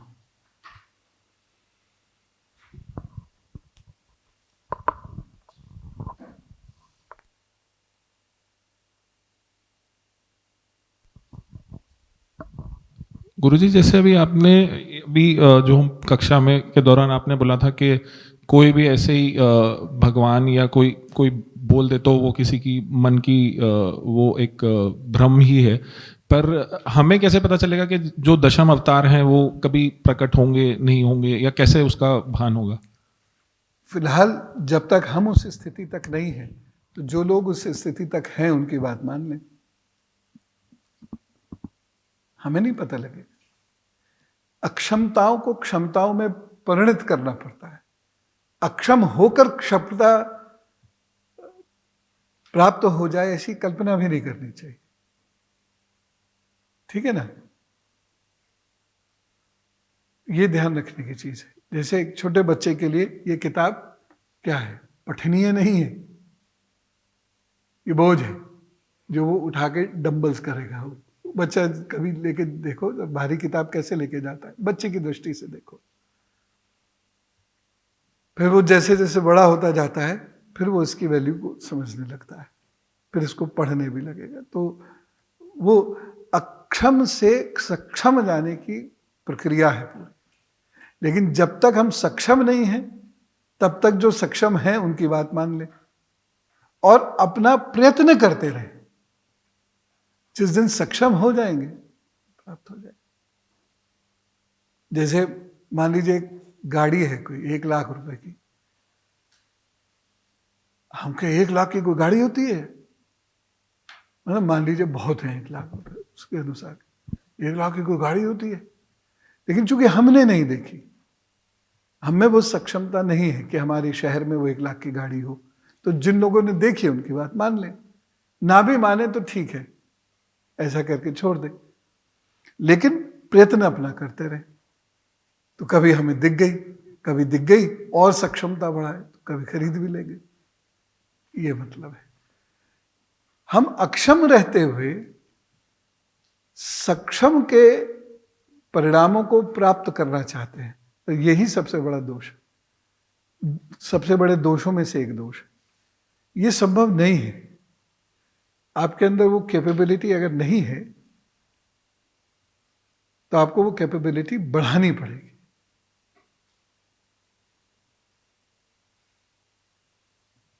हम लोग बहुत जल्दी, जैसे कई लोग मुझसे भी पूछते हैं, हम ध्यान में हैं, कैसे पता चलेगा? ये कैसे पता चलेगा कि तुम ध्यान में हो? पहले तो ये, आपको ध्यान लगता है? क्या था जब ध्यान, जिसे आप कह रहे हैं, क्या हो रहा था? ये पूरा हमने परीक्षण किया। क्या क्या परिस्थिति थी उस वक्त? ध्यान था या कल्पना थी, अंदर की कोई बीमारी थी जो उस वक्त निकल के सामने आ गई, या कोई ढोंग था, या कोई ड्रामा था? मतलब कुछ भी हो सकता है, n numbers of reasons possible.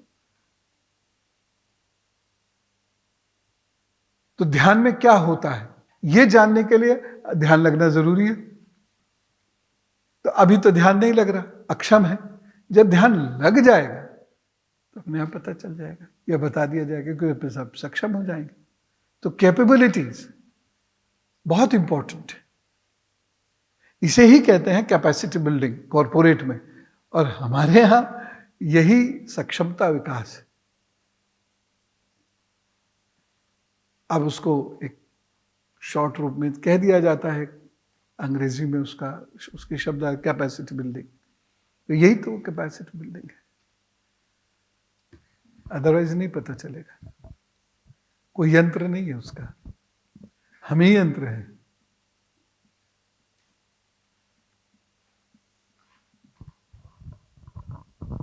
हमारी आंख एक मशीन भी तो है, बताओ। हमारी आंख मशीन है, उधर क्या देख रहे हो, उनकी तो है।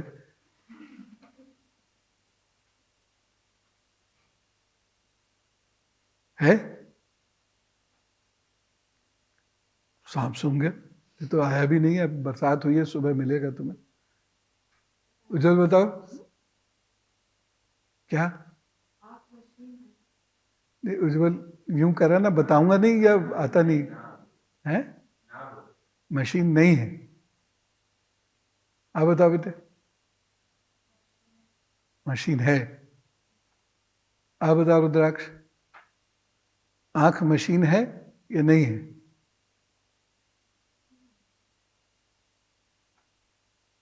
नहीं है। तात्विक, आंख मशीन है या नहीं है? है। कौन कहेगा कि आंख मशीन नहीं है? बड़ों में एक ने, तो बाकी क्या दावत में आओ?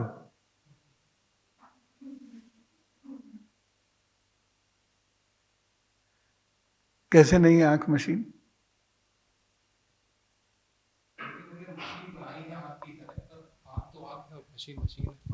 मशीन में जैसे कि कैमरा गुरुजी, हमने एक मशीन बनाया जो कि आँख की कॉपी बोल सकते हो या फिर उसका रिफ्लेक्शन बोल सकते हो आप। नहीं, मशीन की डेफिनेशन क्या है? ऐसे ही हम इंसानों के द्वारा कोई भी बनाई हुई वस्तु जो हमारा समय बचाती है और जो उपयोगी है उसको हम मशीन कह एक सकते हैं। प्रोडक्ट है कि एक प्रोसेस है? प्रोडक्ट है गुरुजी, मशीन एक प्रोडक्ट है, जैसे कि जो चीज़ों को प्रोसेस करती है ऑब्वियसली। तो इसमें कल पुर्जे होने जरूरी थोड़ी है। मशीन में, कंप्यूटर में कहाँ है कल पुर्जे? है गुरुजी, उसमें पुर्जे, उसमें हार्ड डिस्क है, उसमें रैम है, प्रोसेस में है ना। बट वो आर्टिफिशियल है ना, हमने बनाई हुई है उसको। बट ये, लेकिन आँख तो इंसान ने नहीं बनाई है, तो कैसे इसको मशीन कह सकते हैं? कौन कहता है कि आंख मशीन है?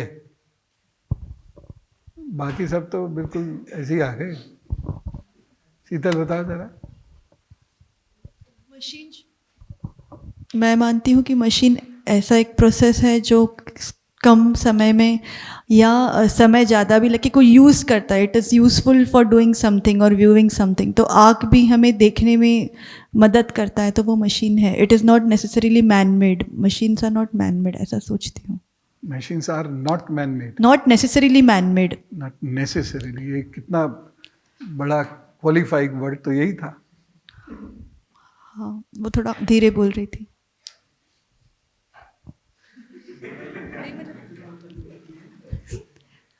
मतलब धीरे बोलना वर्ड और उसकी फ्रीक्वेंसी को भी चबा जाता है।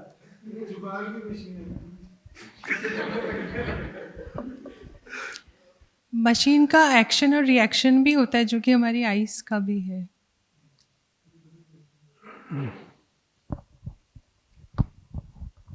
बताओ, वहां से बताओ। मशीन में ऐसे पार्ट्स होते हैं जो हमारी जो हमें देखने में हेल्प करते हैं। जैसे रेटिना होता है, वो वहाँ पे लाइट पड़ते हैं जिससे कि हम चीज़ों को देख पाते। तो हम कह सकते हैं कि हमारी आंखें मशीन होती हैं।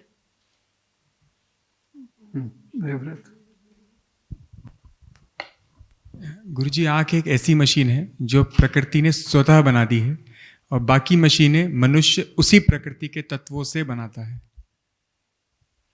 अच्छा, और इधर किसी का हाथ खड़ा हुआ था। मशीन एक ऐसी युक्ति होगी जो किसी कार्य को करने में सहायक हो। ऐसे ही आँख देखने में सहायता करती है, इसलिए मशीन है वो एक। मशीन के कलपुर्जे बदले भी जा सकते हैं, जो आजकल आँख में भी होने लगे। चेंज कर सकते हैं ना।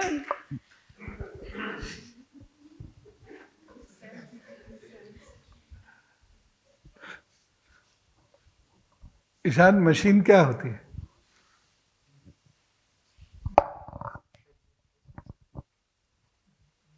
जब मैंने पहली बार लैपटॉप लिया था तो किसी ने मुझसे कहा था ये इससे अच्छी मशीन है, तो मैं कंफ्यूज हो गया था, मशीन कहाँ से? तो एक स्टीरियोटाइप फ्रेमवर्क है हमारा मशीन को लेके। मशीन क्या है? मशीन को कैसे डिफाइन करेंगे? मशीन कुछ मैकेनिकल पार्ट्स का एक कॉम्बिनेशन है जो कि किसी भी प्रोसेस को कैरी आउट करने में हमारी हेल्प करता है।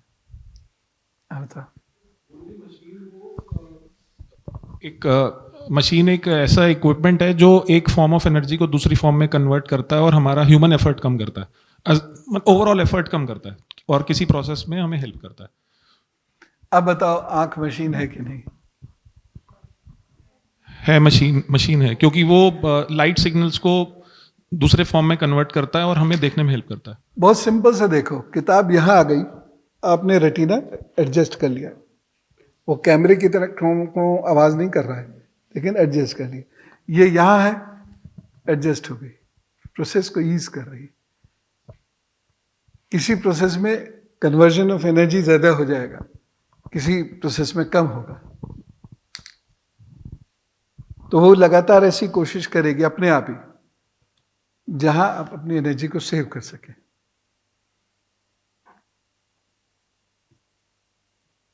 मशीन क्या है उसको समझिए। मशीन का डजंट मीन एक लोहे का चक्का चलेगा, उसमें खटर खटर खटर खटर की आवाज आएगी। सिस्टम है। युक्ति से ज्यादा इसके लिए शब्द है तंत्र, निकाय, सिस्टम। वो सिस्टम कुछ भी हो सकता है। पानी पीने का सिस्टम, कुछ लोग बाल्टी से पानी ले लेते हैं जीभ से, ये उनका सिस्टम है, हम आप नहीं ले सकते। तो अलग अलग सिस्टम्स पे काम करता है मनुष्य भी। और ये मशीन किसके अंडर में आती है?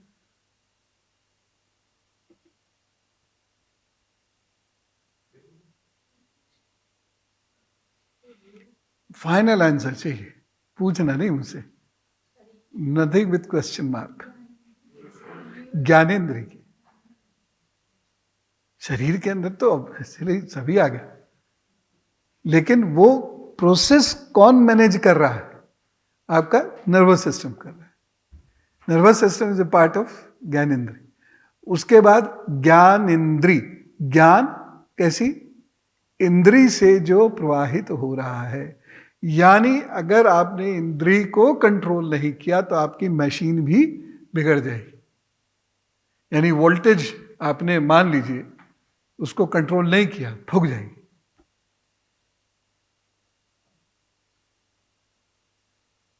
कहाँ अध्यात्म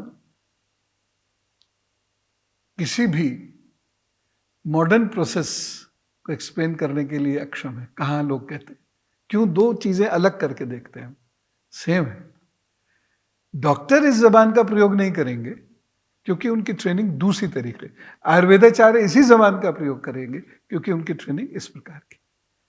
तो ये इंटरनल मैकेनिकल सिस्टम।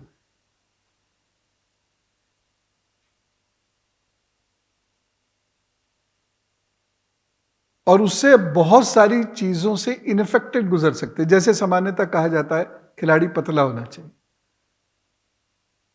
लेकिन बहुत सारे ऐसे खिलाड़ी हुए जो पतले नहीं थे। दो तीन नाम बताओ जरा। इंजमाम ठीक है, इंजमाम, राणा तुंगा, बिशन पहले ठीक था, फिर भी चलो। रॉबिन हैफ्टी बॉडी थी लेकिन स्थूल नहीं था। और एक ऑस्ट्रेलियन प्लेयर था,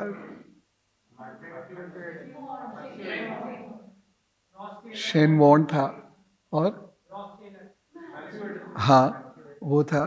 और एक था जो बहुत एक्सीलेंट फील्डर था,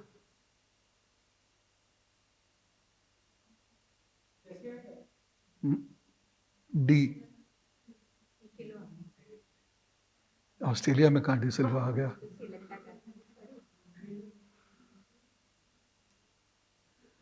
डेविड बून का नाम सुना किसी ने?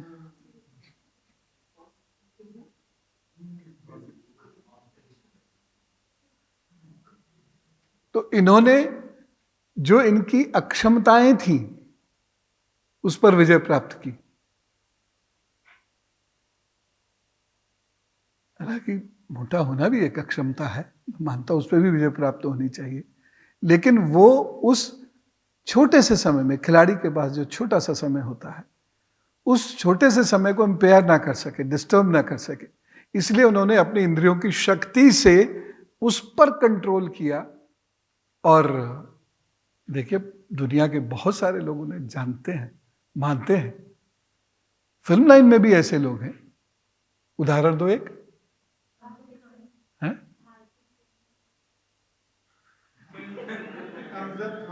हमजद खान कहो, कादर खान कहो, सतीश कौशिक कहो, लेकिन ये सब में लीड एक्टर्स नहीं है, ये सब लीड एक्टर्स नहीं है।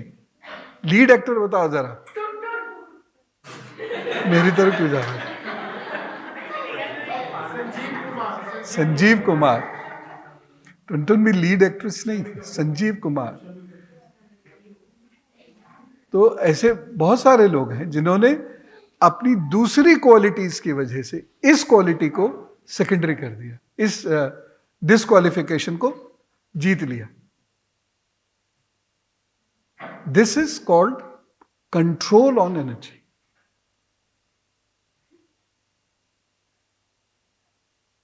जैसे बहुत सारे लोग हैं, मतलब दो ही फील्ड्स में बात की, तो बहुत सारे लोग हैं।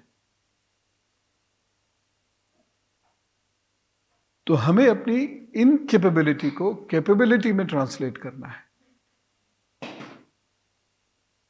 कर लिया।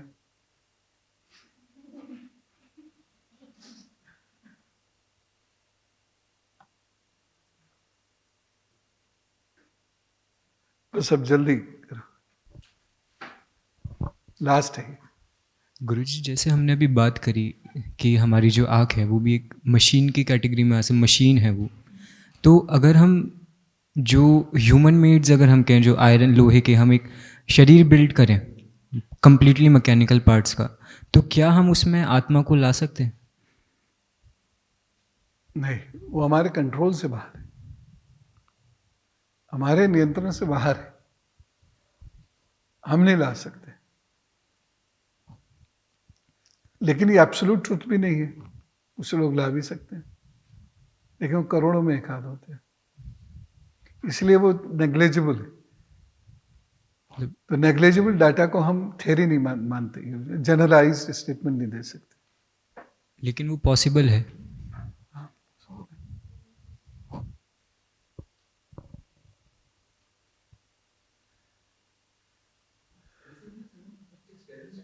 खत्म,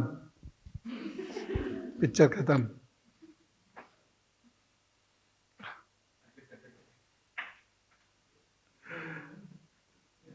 कल का कार्यक्रम बस बढ़िया हो।